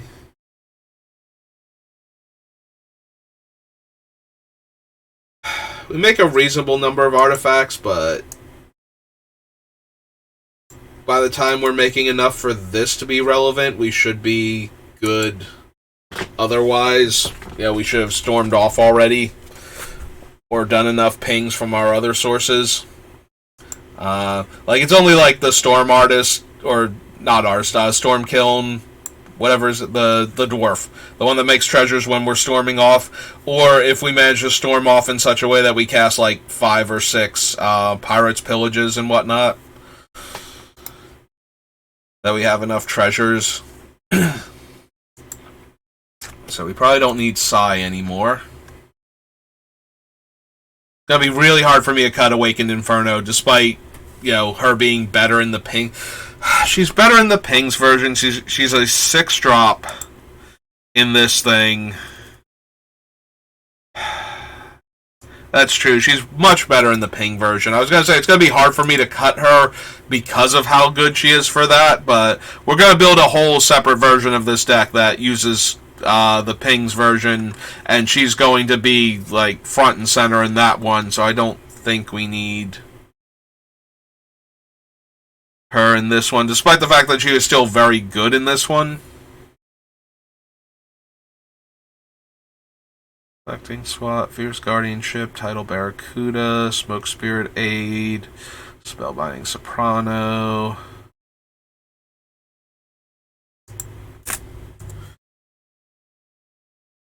A random instant and deals 1 damage.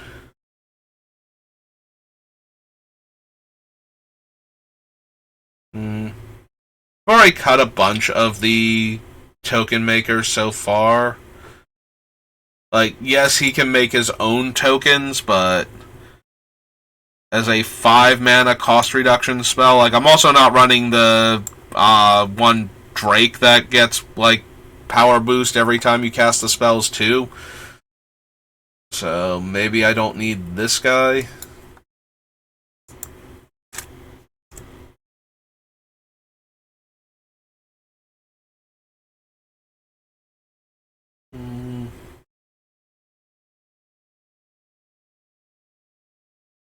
Yeah, I copy my next instant or sorcery. Similarly, I don't think we need him necessarily either. Alright, that's 17 cuts now.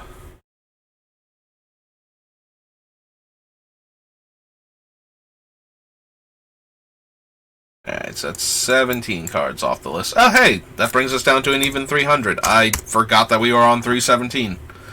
Well, that worked out very nicely. Alright.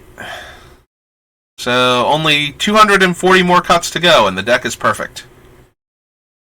So yeah, looking at our other cost reduction, it is mostly in creature form, but I think it's 6 mana. We can go ahead and cut the mana matrix. Like, most of our spells that we desperately need cost reduction on, we need at most 2. And we have a bunch of other cards that are also reducing our casting costs, so we can probably get away without a 6-drop that gives us the 2 by itself.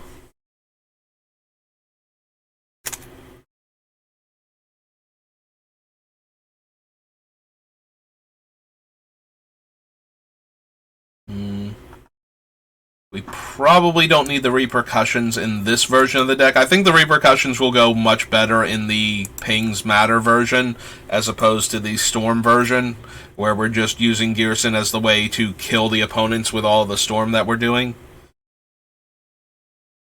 When I say that out loud, if I'm being honest, that makes me want to cut the Zap variants that can't hit players.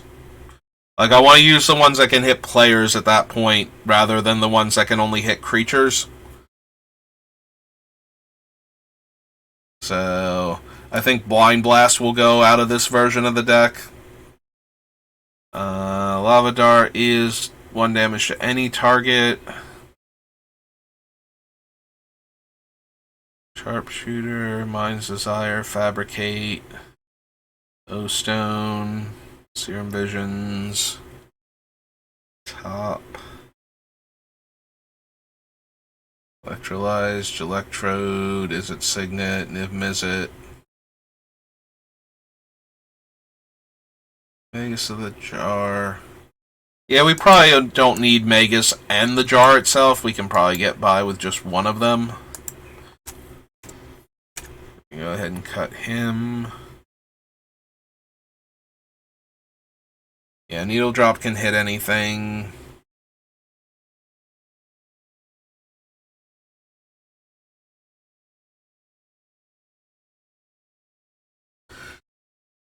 I like Flame Jab because if we draw lands, we can keep Flame Jabbing, which helps with the Storm count and with the other triggers. Like, even if we hit a land pocket, Flame Jab is good, so I'm not super tempted to get rid of it yet. Yeah, I think we can get rid of Jace. I think he's too expensive for what he's doing.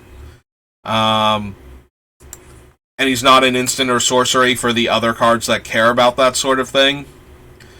So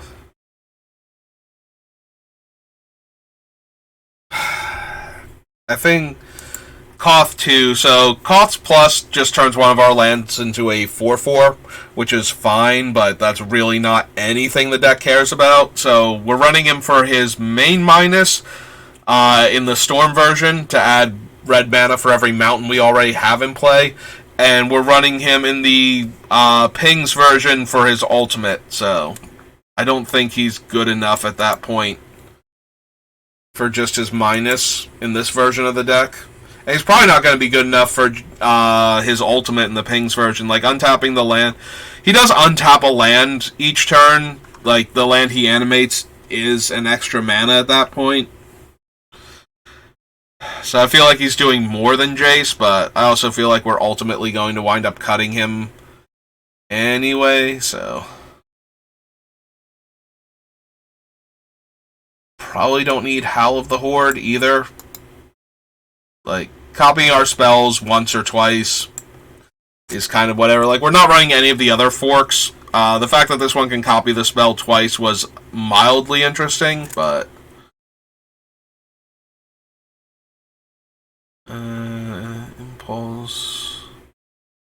Impulse. Impact Tremors. Outpost Siege.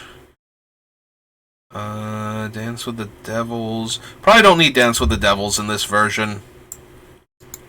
They're much better in the Pings version. Like, I could see getting the Storm count high enough and having this as the top end where I copy it like 10 times. But I don't think we need that. There's a lot of things we have in the deck that we technically don't need, but gonna keep hacking through them until we get to only the cards we actually need in the deck. Yeah, for the same reason as the 6-drop, I think we can cut Primal Wellspring. That's 8 cuts now.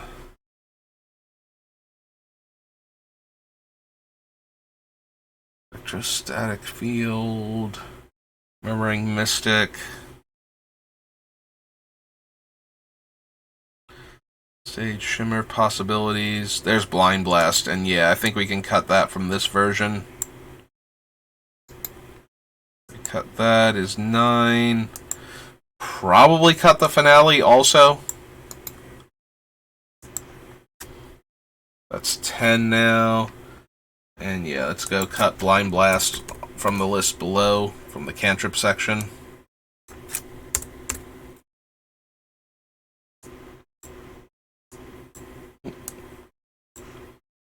Alright, that brings us down to 290 now. Alright. So, 230 more cuts to go. We are making progress. Oops. Alright, we clear all those off.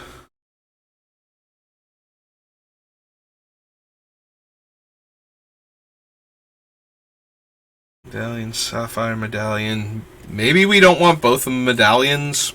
Maybe we just want the ones that specifically reduce all of our spells casting costs instead of one specific color to free up 2 slots.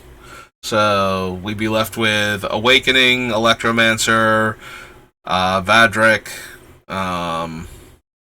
What were the other ones that we had? Baral, Haughty Jin. Yeah, we have a lot of instant and sorcery casting cost reductions, and I don't think we super need the ones for our permanents.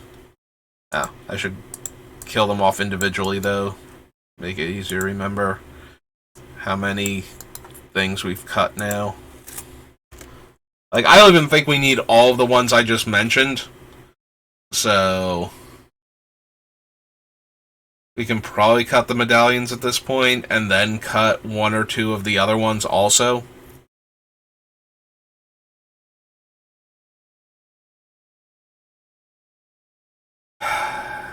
The Caltrops is okay for protecting us from little guys, but I don't think...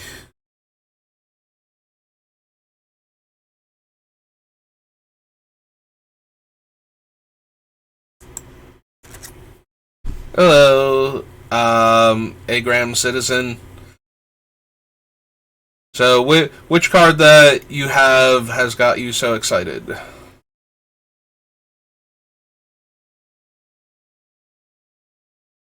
Is it our commander that we're building around over here, Mr. Starn, or one of the cards I just cut? Okay, yep, nope. Ghyrson is our build around commander for this particular thing, so we've been trying to get him to maximum efficiency, and then we're going to try and build him for more of the fun build where we just kill our opponent by pinging everything to death.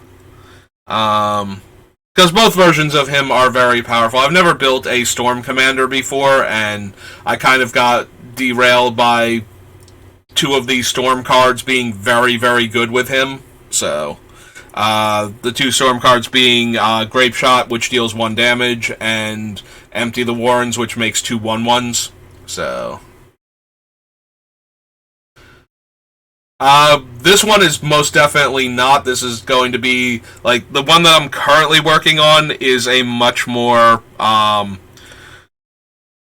competitive version, because I'm trying to build Storm, which is a mechanic that you don't want to build around unless you are going to be playing against a lot of players that have very high-end decks, because Storm is not a pleasant mechanic to play against, with casual decks. Then I'm going to build the pinging version of him, which is going to focus much more on dealing 1 damage with multiple cards, and then having his pings be relevant afterwards, like his 2 damage shocks that follow up every ping be relevant. So, that one will probably have much more budget-friendly options, without seriously diminishing the, playability of his deck. But the first build is definitely leaning harder into the I want everything to fire at on all cylinders to try and get the storm count to kill all of the other players at the table. So right now I'm trying to build that version where I'm going to storm off. Yeah, these two, Empty the Warrens and Grape Shot, are primary win cons, and also any of the pingers that untap when we cast spells, since they will be getting a lot of triggers. Alright.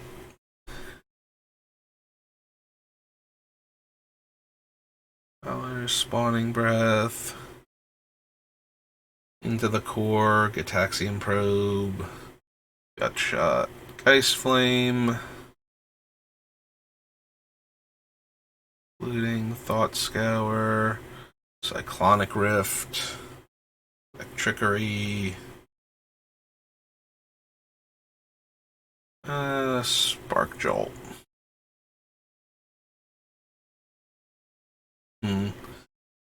Maybe Spark Jolt can go from this version. Deal 1 damage and Scry is acceptable at 1 mana, but we're trying to storm off, so we want the more efficient cards. Like, getting the Scry out of it is nice, but also we're going to need to cut some number of these Twin Bolt variants. Like, we only have enough room for a handful of them. I suppose in this version we can get rid of the one that can only hit creatures, for starters.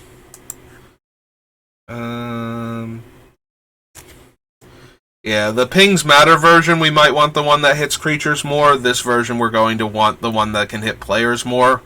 So that way, if we cast at the top end of the storm count, we can just deal damage to everybody. With 1,000-Year Storm.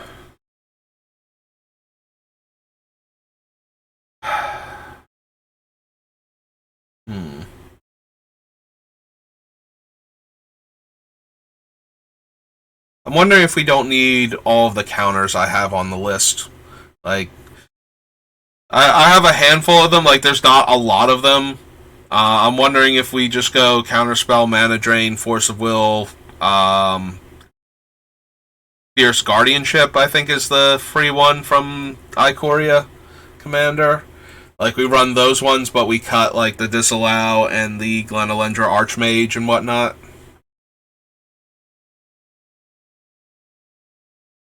Because we don't need a ton of counters for the deck, but I do want some.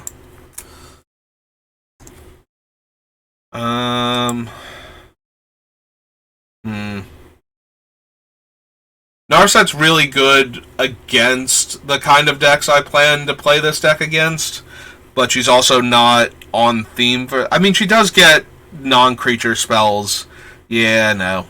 I almost tried to talk myself out of Narset, but that would be silly.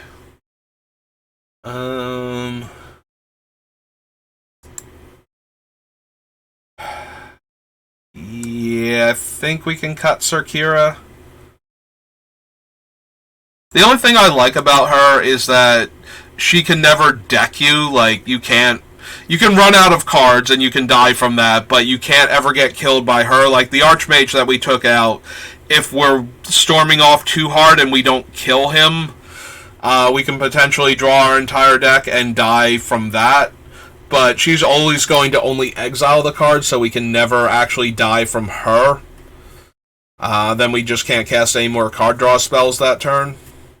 But we can't get into a position... Like, she will give us access to every single one of our cards in situations like that, whereas the Archmage would deck us if he drew too many. We are going to need cuts. She might still wind up going... The thing about her is that if she stays in and we put in the Brain Freeze, then we can do...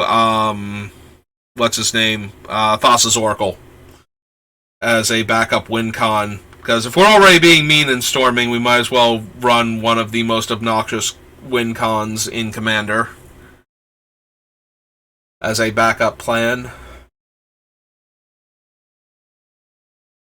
Prismari Command, Rowan, Scholar, Sparks is one of my other cost reduction ones, and she likes to deal 1 damage. So... And she can copy spells eventually. Granted, it's expensive, but it's not... As an added bonus for her already making things cheaper, I think that's fine.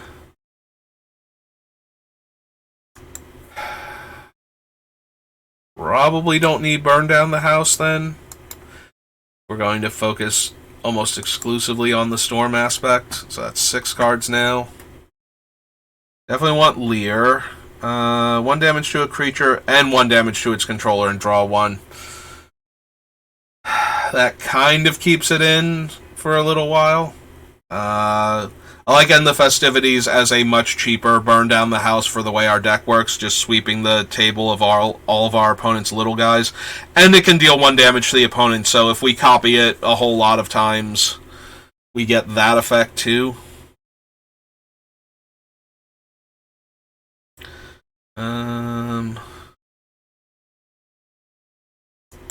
Arcane Bombardment might just be a worse 1,000-Year Storm. Paying us off for casting spells, because it takes too long to build it up to this point where it's going to do the thing. Because we only get 1 spell per turn, so...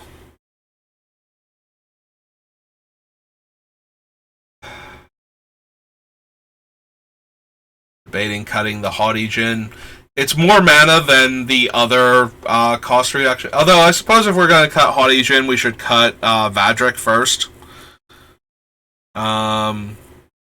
Since we're unlikely to get a lot of day-night shifts with him. Although, if we get 1, he's 2 mana less for all of our instants and sorceries. So we only need to trigger him once. Like, have somebody want to hold up all of their mana for 1 turn. I'm not 100% thrilled if it's us that are doing that, but... I suppose we can cut Dak now. He does let us draw a card, so he's 3 mana to draw 2, discard 2, but then we get to draw 2, discard 2 for the rest of the game. We did cut most of the spells that can target a creature without killing the creature, though, so his ultimate is still off the table. Which just leaves his artifact stealing, which is so good in Commander. Dak, why are you so good? Why you gotta... I'm trying to talk myself into cutting a card here, and you're just like, yeah, no, I think I'll stay. I appreciate your argument that I might not be the best in this deck, but I'm gonna stay in. Just cuz.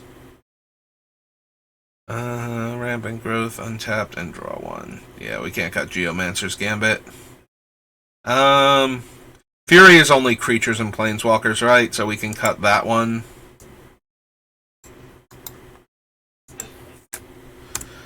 That should be fine. Sakashima, Font of Magic.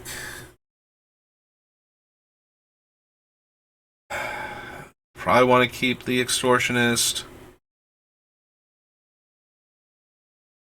Maybe we don't need Deflecting, SWAT, and Fierce Guardianship. We can just run the Fierce Guardianship. Brings us up to 9.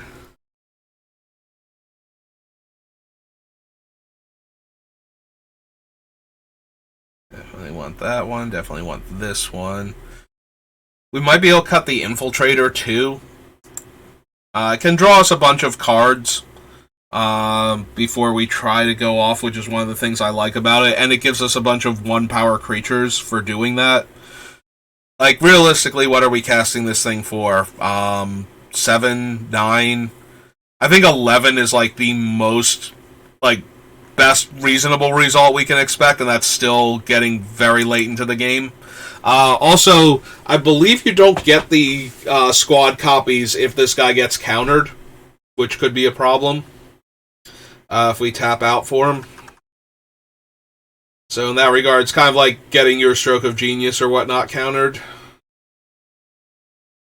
Another creature dies, deals 1 damage to a player or planeswalker. But yeah, you probably want to keep that one. Alright, so you have SWAT, Fury, Bombardment is 3. House is 4, Dual Shots 5. Spark is 6, Caltrops is 7. Ruby and Sapphire are 8 and 9, so we never did get to 10. I think that's fine. So that drops us down to 281. We're all... Alright. 221 more cards to go. Yeah, if we leave in Counterspell, Mana Drain, we can probably cut some of the other ones. Force of Will can stay. Bombardment, Intuition, Meditation, Scroll Rack, Shattering Pulse, Time Spiral, Turnabout, Windfall, Frantic Search, Memory Jar, Gush.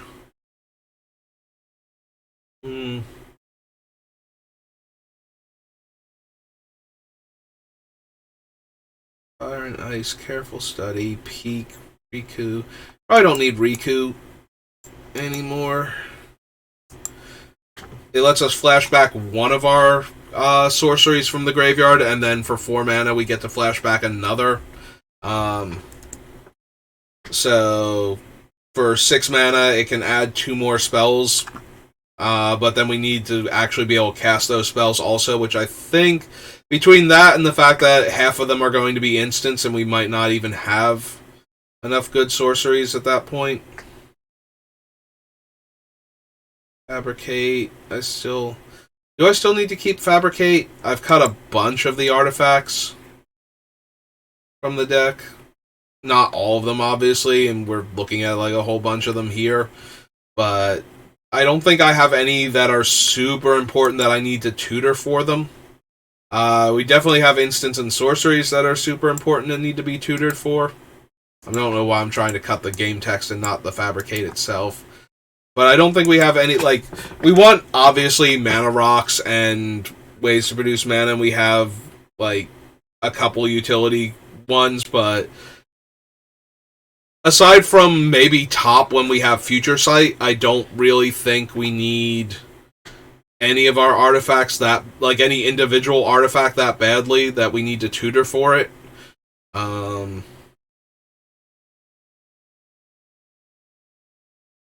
Drop, Ponder, Crimson Wisps, Cinder Pyromancer. Yeah, the Cinder one feels like the worst one out of the group, so I think I'm okay cutting him. And then we don't have to lean too hard on the spells being red specifically. We can probably cut the Archmage. Very good, but not on theme with the deck, and we need to make room for all of our other things. Basilisk Collar is really good on Ghyrson when we're sniping our opponent's stuff, but so are the, like, Polymorphous Jest and whatnot, since it makes it easy for us to sweep all their creatures away. I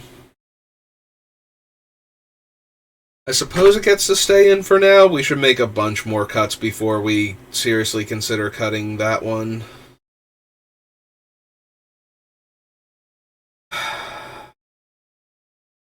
Maybe for the Storm version, we cut cards like Gutshot and Geist Flame. Like, they're dealing 1 damage, which is what Ghyrson wants.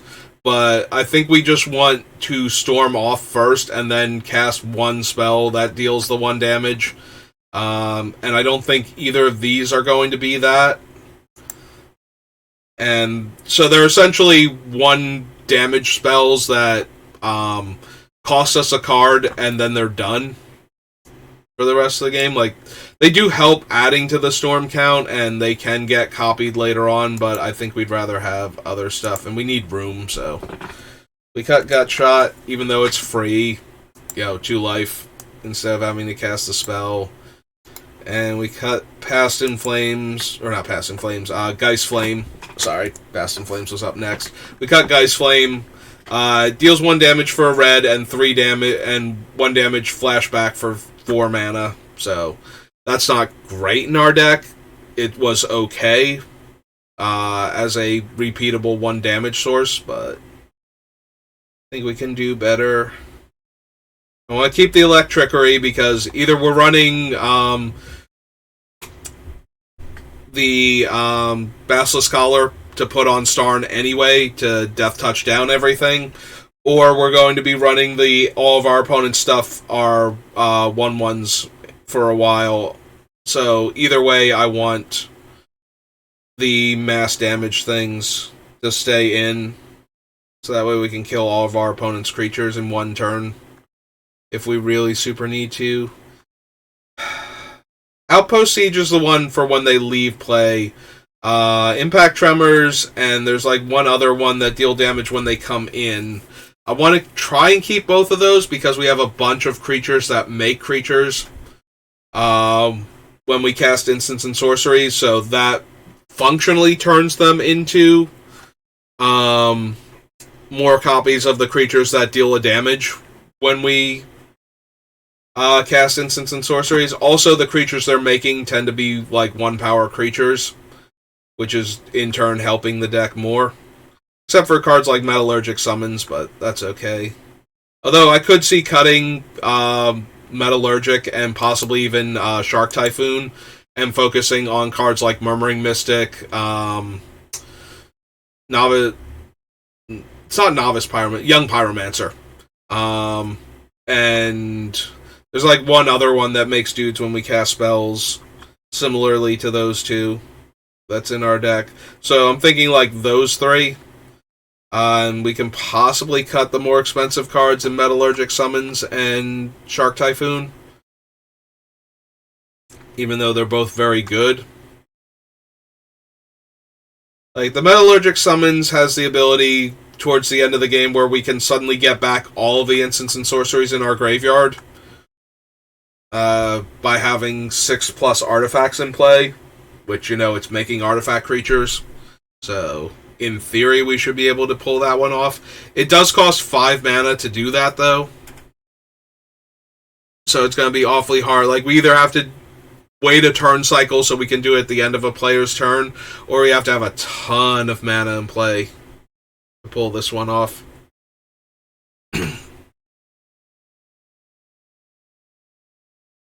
That's true. We can probably cut the Reckless Fireweaver now. He got to stay on the list because we make a bunch of artifacts with some of our other cards.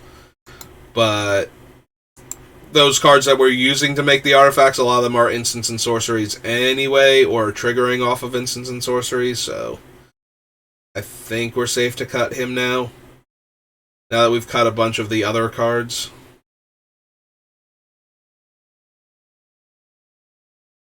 Locust God triggers on draw.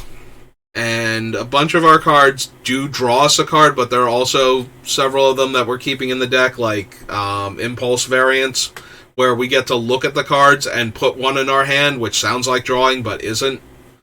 So he might be in danger of going.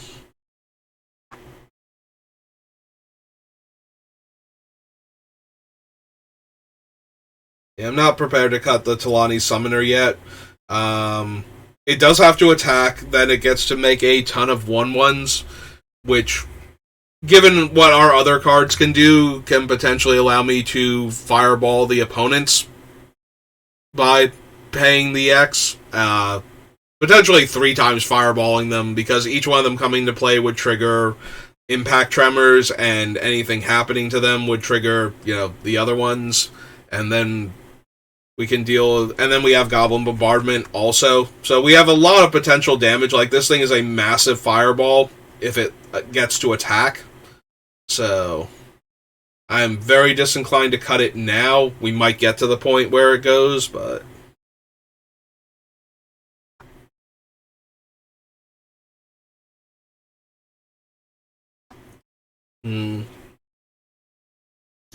I'm wondering...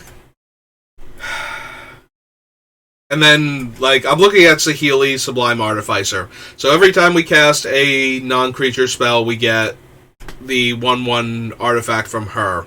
We also have Young Pyromancer, who makes a 1/1.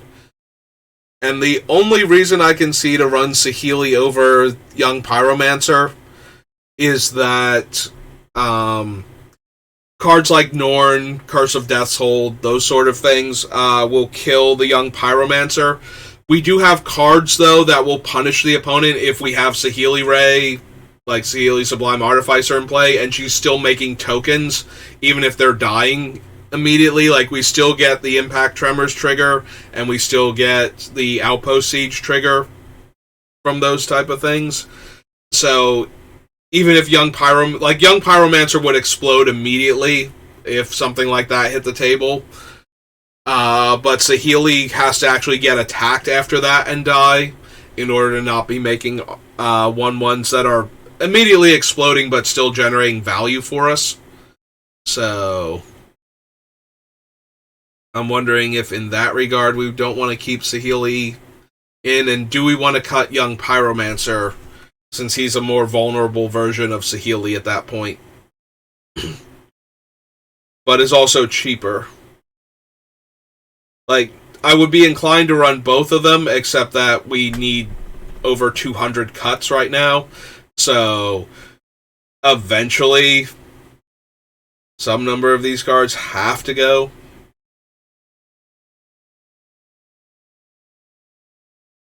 Missile, Unexpected Windfall. Consider, Liar, Neonate's Rush, Valdrick, rather.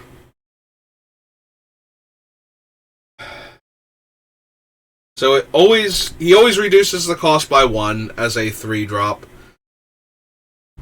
If we pass the turn once without casting anything, he gets a counter regardless. It doesn't matter if it's day or night, it matters when it changes. It gives him a counter, and it uses his power to determine the cost reduction. So, if we change it, if we let it change once, it doesn't matter.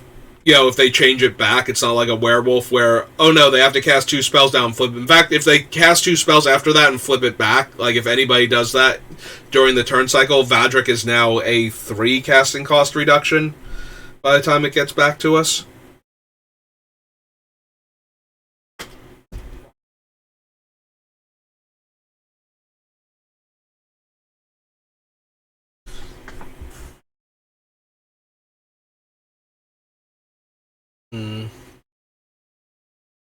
Yeah, a lot of these cards are triggers, not that, we have the ones that tap to deal a damage and then untap when we cast the appropriate spell, but a bunch of them are just triggering because we cast a spell. Maybe we don't need Boots and Greaves then.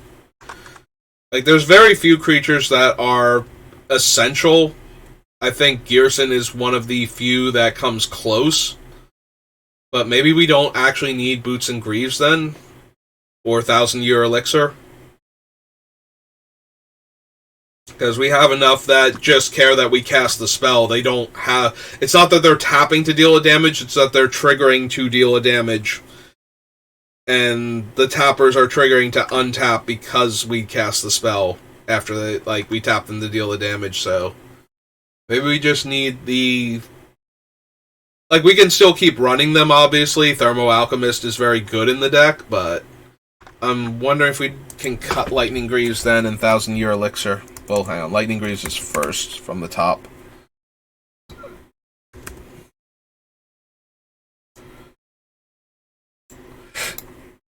Alright, so we cut that. That's 8.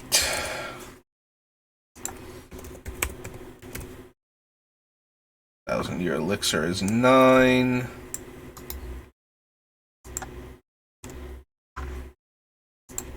And Lightning Greaves is 10. Oops, that's Weaver of Lightning. Oh no, wait, we cut Lightning Greaves. Swiftfoot Boots, sorry. So that'll be 10.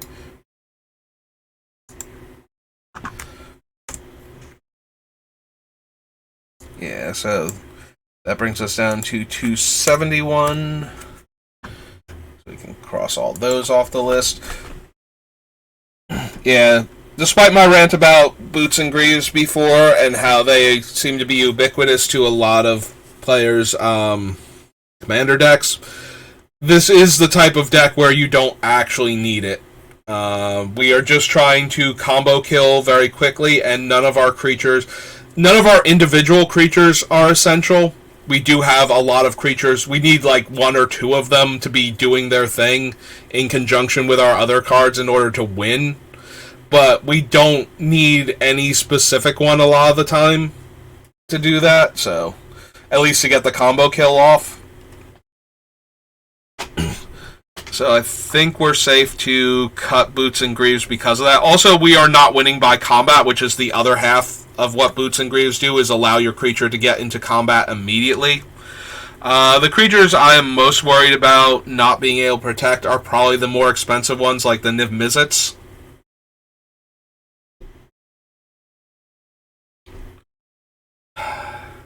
Do we need all 3 Niv Mizzets?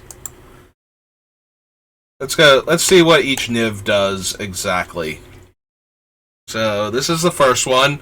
So it taps to draw a card, and when we draw a card, it deals 1 damage. A lot of our cards draw, but not all of them. So that's 1. When this deals damage to a player, I may draw 1, and I spend 2 mana to deal a damage. That's the Draco Genius, and then we have the Perrin. When I draw, this deals 1 damage. And the other one is... Hang on. So both of the... so 2 of the Niv Mizzets are... When I draw, I deal 1. And this one is... When I deal 1, I draw.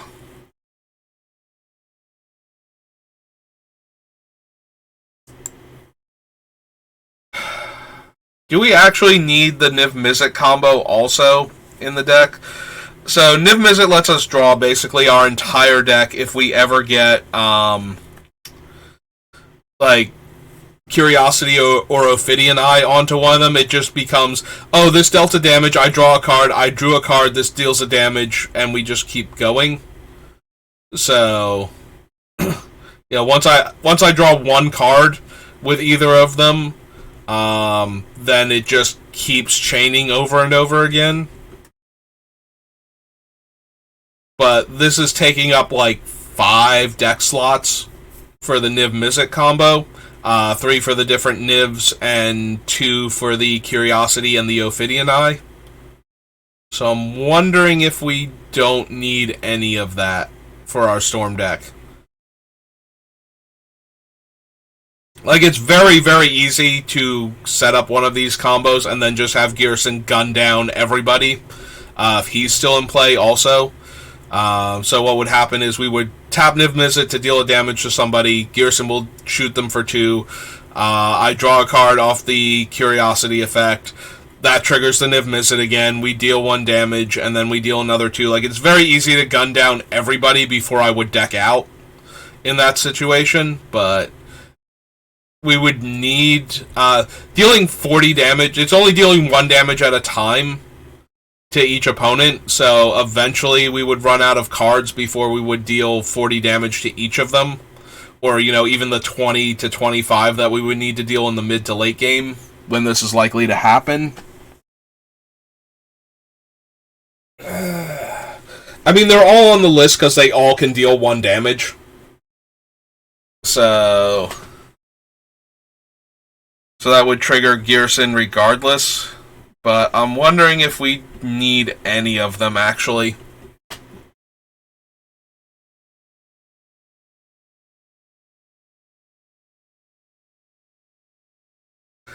Like, I like the third Niv Mizzet the most for that, because it lets me draw a card whenever anyone casts an instant or sorcery, which our deck does a lot.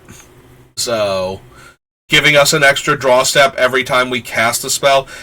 And because it's only when we cast, not when we copy, like the Archmage Emeritus was, we're way less likely to deck out that way.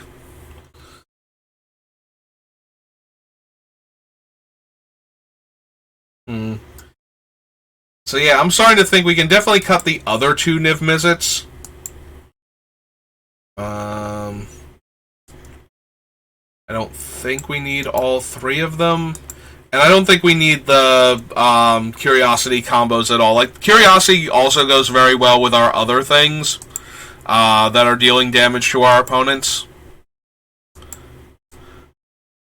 But I think for the non-pings version, we can cut both of these. These might go way better in the non-storm version, but I think we can cut them for the storm version. I don't think they're helping as much.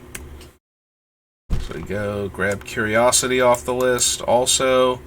And I believe it's Ophidian Eye is the last one. Ophidian Eye. Yep. Okay. We go ahead and we cut that off the list. That's 4 cuts now. Yeah, we'll leave the 1 Niv Mizzet in because he's still triggering off of a lot of our stuff, so we can keep him in contention for a bit longer. But I don't think we need the other 2 Nivs or the Curiosity combo. So this is 4 cards, so 267. We clear all. Alright, 207 more cuts, and we're all done. That seems perfectly reasonable, right? With this giant pile of cards in front of us. This is the cheapest cost reduction card, but it also affects other players, so maybe we just go... We have enough actual cost reduction cards now that I've seen all of them to think Helm of Awakening. Like, I would rather just have Electromancer, obviously, so it only affects us, and if the Electromancer dies, oh well. Then put out Helm of Awakening and have our opponent's combo off, because we made their spells cheaper in the hopes of winning the game next turn. So...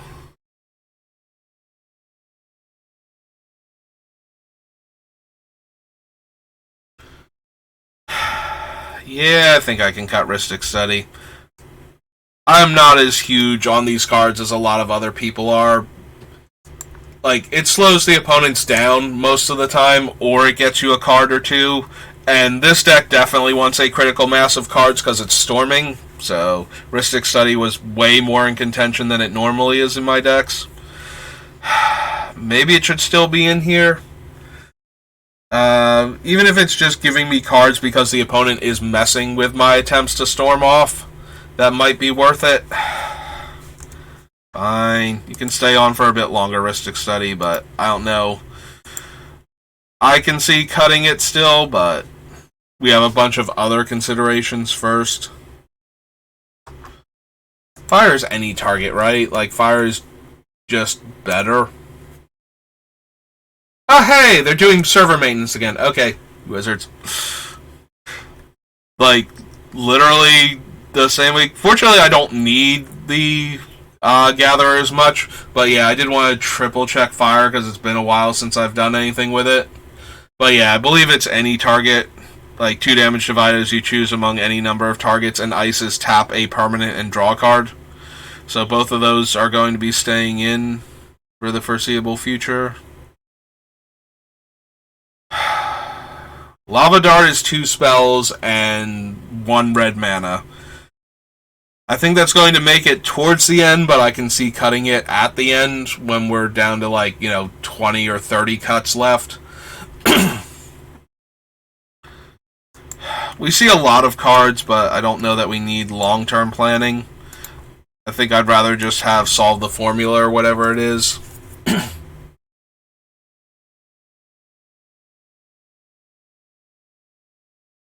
No Stone, Serum Visions.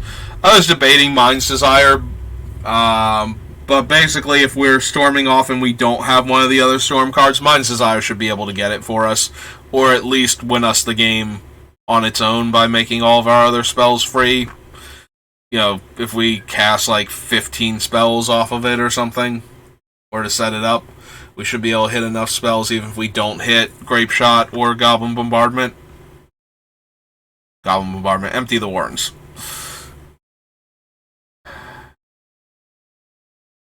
Ponder, Crimson Wisps, Flame Jab, Spawning Breath.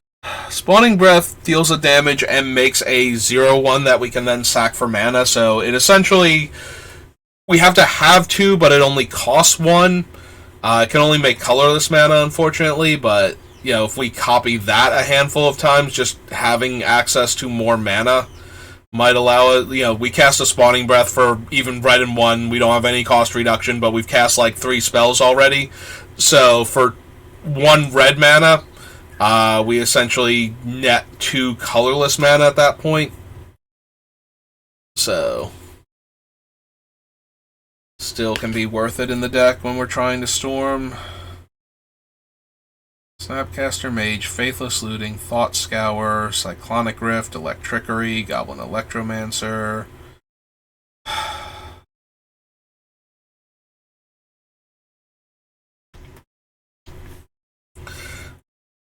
It's possible Melek can go. I do like him, though. Being able to cast instants and sorceries off of the top of the deck, and then copying them when we do so, can get us a lot of cards. So we cut the guy that cares about red spells, and we're kind of getting to the point where we don't need to give haste. So going back to the cantrip section, because I'm looking at Expedite here, and I'm wondering if we can just cut those now. Wait, did I cut Expedite? Because I don't see it down here. And it's a 1-drop. Vision, oh, maybe... I'm thinking alphabet. Yep, there it is. Okay. I don't know why I was thinking alphabetically down here when they're from all the different sets. Alright, so we have Expedite and Crimson Wisps, which are less important now. We cut the guy that cares about red specifically, and we're realizing that we don't have as many creatures that need to gain haste in order to combo off in the same turn, so... If we cut Expedite and we cut Crimson Wisps, and then we go kill those 2 up top. Actually, let's do Crimson Wisp first, because we were on Expedite when I realized that we can cut them. Expedite. Is it Expedite? Ah, yep, so it is.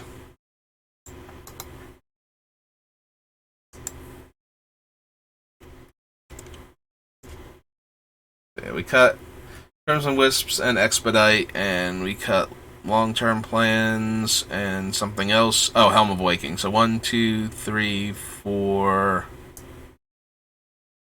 4 cards. Alright, that brings us down to 263. We are making progress. Slowly but surely. We'll eventually cut all of the cards until we only have 60 left, and I will be very sad because there will be a lot of really cool cards that went. Alright, so speaking of really cool cards that are going to go, I don't think we need other copies of Ghyrson if we're storming off. So we can probably cut the 2 Sakashimas and the Spark Double from the list. So that's Sakashima, Spark Double.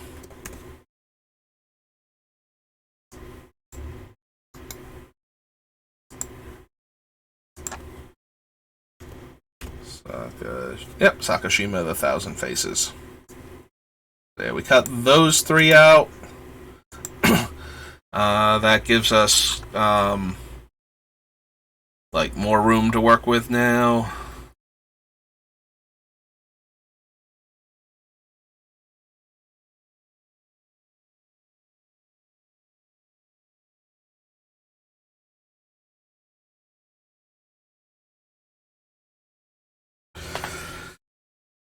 So let's see. Smoke Spirit's Aid. Red and X sorcery. I choose X creatures and make aura tokens, and then attach those attach the tokens to the target creatures.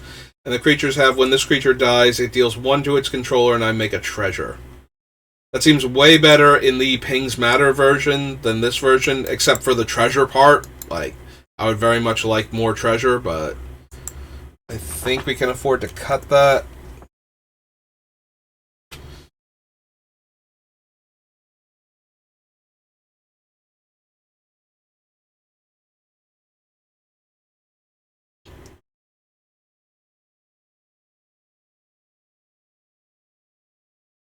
We'll leave the Barracuda in for now. It stops opponents from casting things during our turn, while letting us cast some of our sorceries at flash. Cast our sorceries as though they had flash. It's all spells, right? So we can theoretically sneak in. Yeah, all spells have flash. Opponents can't cast spells on my turn. So we could sneak in creatures and enchantments that reduce casting costs and whatnot.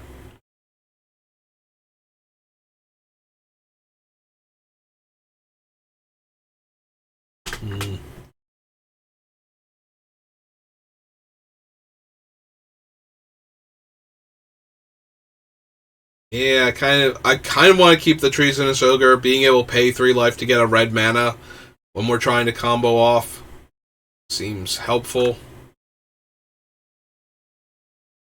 I do wonder if I want to cut Jace's Sanctum as one of the cost reduction cards and just go with the one where if we cast our commander twice, it scales based on the number of times we've cast our commander.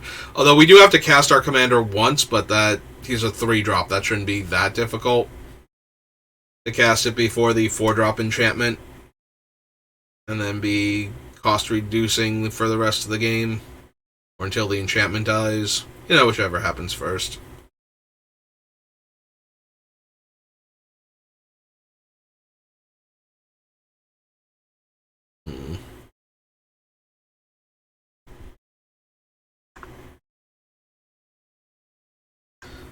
Was another 4 cards off the list, so that's 259 now.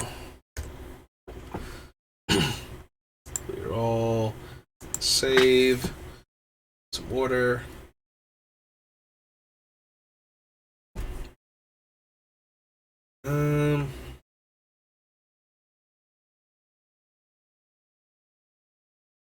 Force of Will, Mystical Tutor. We have way too many cantrips not to run Mystical Tutor and Personal Tutor, since our 2 main win cons are Sorcery Speed Storm spells, so I can't imagine cutting any of them at this point.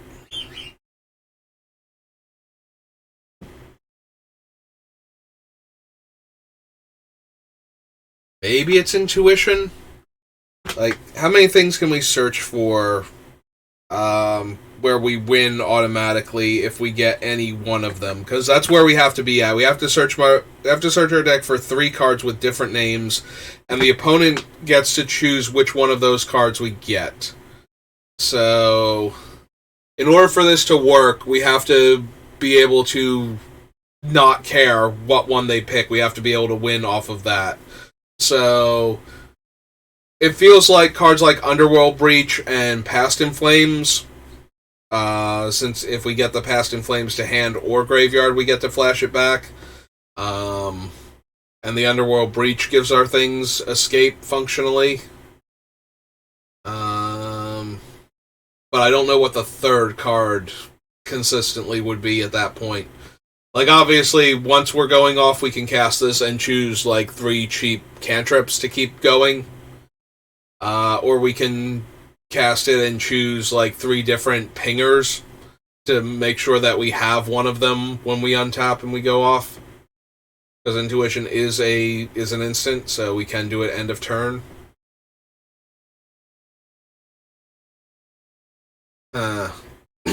I don't know which one, if we actually want Intuition.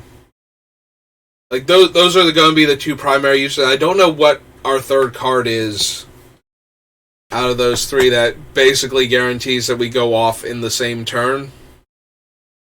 Like, that would have been a good reason to keep Riku in the deck, because then we can target Past in Flames with it. Although that's like 8 mana at that point between the Riku and the Past in Flames to flashback Past in Flames.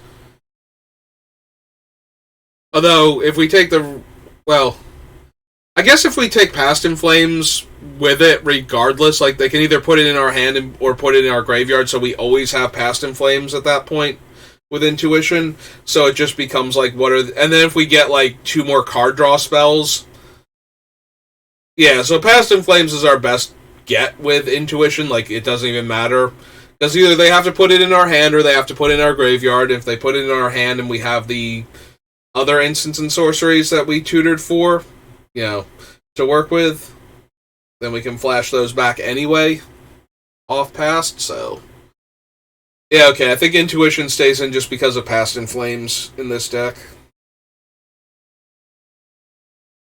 The more I think about it, though, the more I think Whispers can probably go. Like, I was thinking of keeping Whispers of the Muse in the deck just because it gives us something to do on setup turns to generate card advantage, but at 6 mana to do that, probably not necessary. So, and at that point, it's just 1 blue draw card, which we have way better options than that in this deck. So, yeah, I think Whispers can go while I'm looking at it and thinking about it.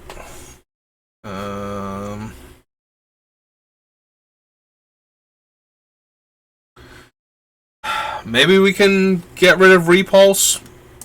Like, I do like Repulse as a tempo play that draws a card, but we have other ways to deal with creatures and draw a card. So, I think we can cut Repulse also. Off a dart, mental note. Future Sight, Sharpshooter. Glowstone, Serum Visions.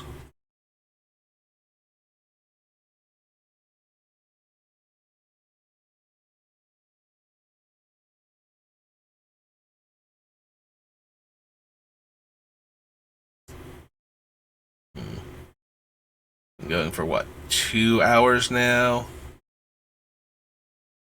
Alright, so I think I'm going to take one, like, I'm starting to feel the eye strain and whatnot, so I think I'm going to take one more pass through the deck, figure if we want any other cuts, and then I'm going to take like a half an hour, 45-minute break, something like that, grab some water, grab a snack, go lay down, keep my eyes closed for a bit, and then come back and work on this some more after that. But we'll take one more quick sweep through the deck, and then I'll be back in a little while to work on the deck some more. Repeal kind of falls into the same category as Repulse, and we don't have, like, we have like Soul Ring and whatnot where we can net neutral mana on it, but yeah, I think we can afford to pass on that one. Yeah, they're in here because they're interaction that cantrips, which can help with the storm count. Like, if we spend blue and we bounce a token and we draw a card on the turn that we're planning to storm off, Like, that's good. But if we're using it to spend like 5 mana to bounce a 4-drop to buy time, that's still fine, but less good. And we can't really use it to storm off if we don't have cheap cards to, like, cheap permanents in play to bounce. So we need our opponents to either oblige us, which is entirely reasonable. You know, there's plenty of tokens usually running around in Commander, but not always. And yeah, I think I'd rather run like Cyclonic Rift or something as our interaction, because it's cheaper than either of the other 2 bounce spells for the single target, and then we have the option to overload it before, like, if we need to get like a lot of problematic things off the board so that we can safely go off, that's like one of our best ways to do that. O-Stone being the other one, but we actually have to then deploy our things after O-Stone as opposed to beforehand, where Cyclonic Rift we can just overload. I'm arguing for Cyclonic Rift like there are people out there that are like, no, Cyclonic Rift is genuinely terrible and you should not be running it. I think the only people that hate Cyclonic Rift are the people that hate playing against it, really. And like the couple people that are like, yeah, no, it makes the decks too good to have Cyclonic Rift in it.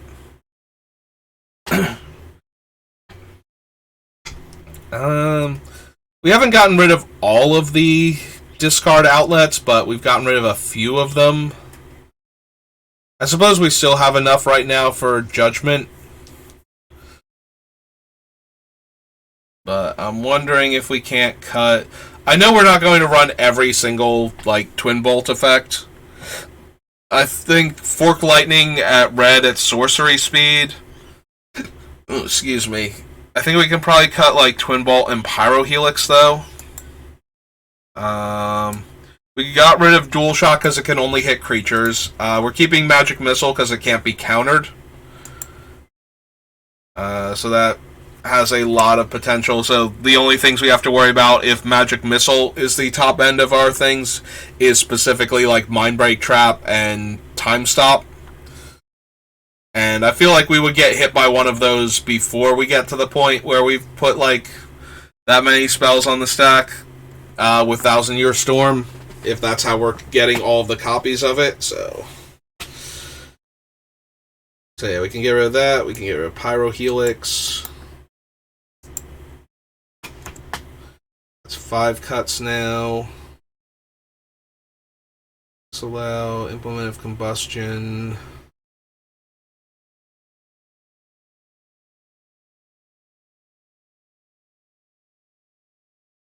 I don't know, maybe we get rid of Hazoret's Undying Fury. I like the card initially.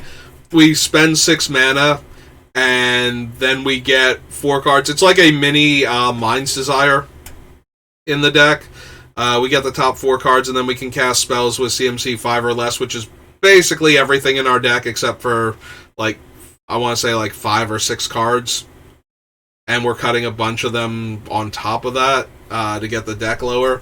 But maybe because of that, we can cut the Fury itself. Like, just to take another 6-drop out of contention, more so than because I don't like what it's doing. We want to be able to cast a lot of spells in a single turn, and it does help with that. Like, we spend 6 mana, and then we get all of the 4-drop or less. Like, we can potentially get, like, 6 or 7 or 10 mana worth of spells off of this thing without a whole lot of effort. Like, that's not, like, unreasonable if we flip up a couple of cheap cantrips and, like, 1 medium-sized spell. Yeah, like, 2 cheap cantrips, a medium-sized spell, and a land would be... But then, if we flip, like, 3 lands or something, this is going to be god-awful. And it is fun, though, when we're copying spells, with Thousand Year Storm, and this is closer to our top end, and we just finish with that. But yeah, I think, as much as the best-case scenarios look really fun with it, the fail case is abysmal, and the close to worst-case scenarios are also really, really bad, where we hit, like, a couple card draw spells, like a draw one here or look at top 3, take one of them, and then, and then our lands don't untap next turn after casting a 6-drop. That seems pretty abysmal.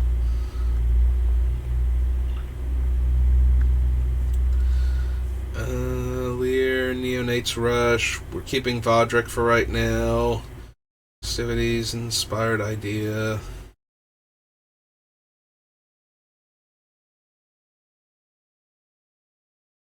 Theater Season. Right now, Witty Roastmaster. Audition.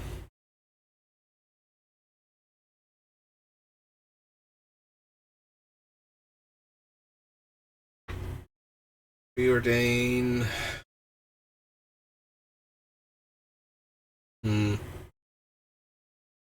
Maybe I do cut one of the Chandras, or both of them for that matter. They're both in here because they go well with the pinging idea, but also because they let us cast more spells. Pyromaster gives us the top card of our deck exiled, and we can play it that turn. And Firebrand can -2 to copy the next spell we cast. And both of those are pretty strong. But I think they're better in the Pings Matter version of the deck.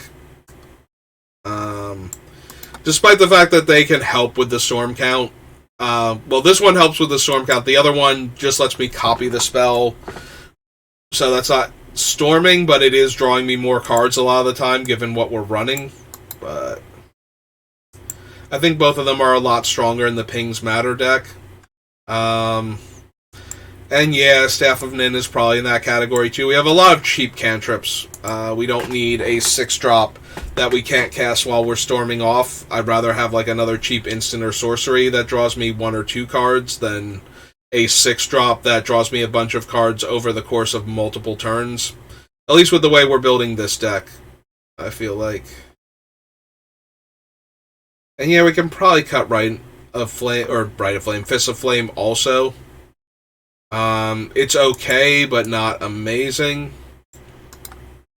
And that's probably not how we're going to win with damage. Like, we'll win with damage by storming off. We don't need to make one of our guys like +10/+0 until end of turn in order to win. And that's not even going to win a lot of the time. Like, yeah, +10/+0 and trample is nice, and it lets us chunk one of our opponents for a lot of damage, but if that's not killing one of them after all the instants and sorceries we've cast, like, even if that's another, like, 10 damage, like we had one of our guys up and running, and now it gets to attack for 10 on top of that, like, that might kill a player, but I'm more concerned that it lets me chain into more spells than that it gives my creatures one of my creatures a huge power boost at that point, so. Yep, Tidal Barracuda. Flames. Yeah, I think we're going to wind up cutting the Infiltrator too. He's okay. He's not super amazing in this deck, and that's 11 cuts now. And we're back in the cantrip, so yeah. This was a 2-drop. Was Fists of Flame.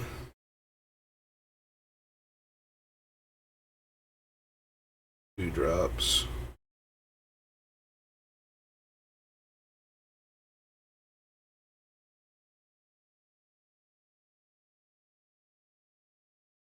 Did I already cut it and miss it here?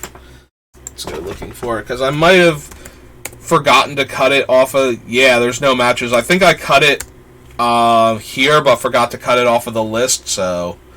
Alright, so instead of 11, we'll cut 10 cards off of the list then. And we'll do a count once we get, like, down into, like, the 80s or 7... Like, when we have, like, 80 cards left or something, we'll do a count then to see if I missed cutting it the first time or if I should be cutting it now. Alright, so it's like 3 o'clock now, so give me till somewhere around, like, 3:45 or so, and I should be back. But, yeah, I'm going to take a little bit of a break, let my eyes rest up so I stop staring at tiny words on the screen. So, thank you to Agram Citizen, Vulcan Heart, and Al My Shin for all stopping by and talking. This is literally 3 people. This is the most I've ever had talking to me at any one point in time while doing a stream, so that was nice. I appreciate all of you for stopping by and throwing in your 2 cents about whatever I'm talking about. So I appreciate all of that, and I will see you in a little while, and if I don't, I hope you have a good rest of your day, and thanks for watching.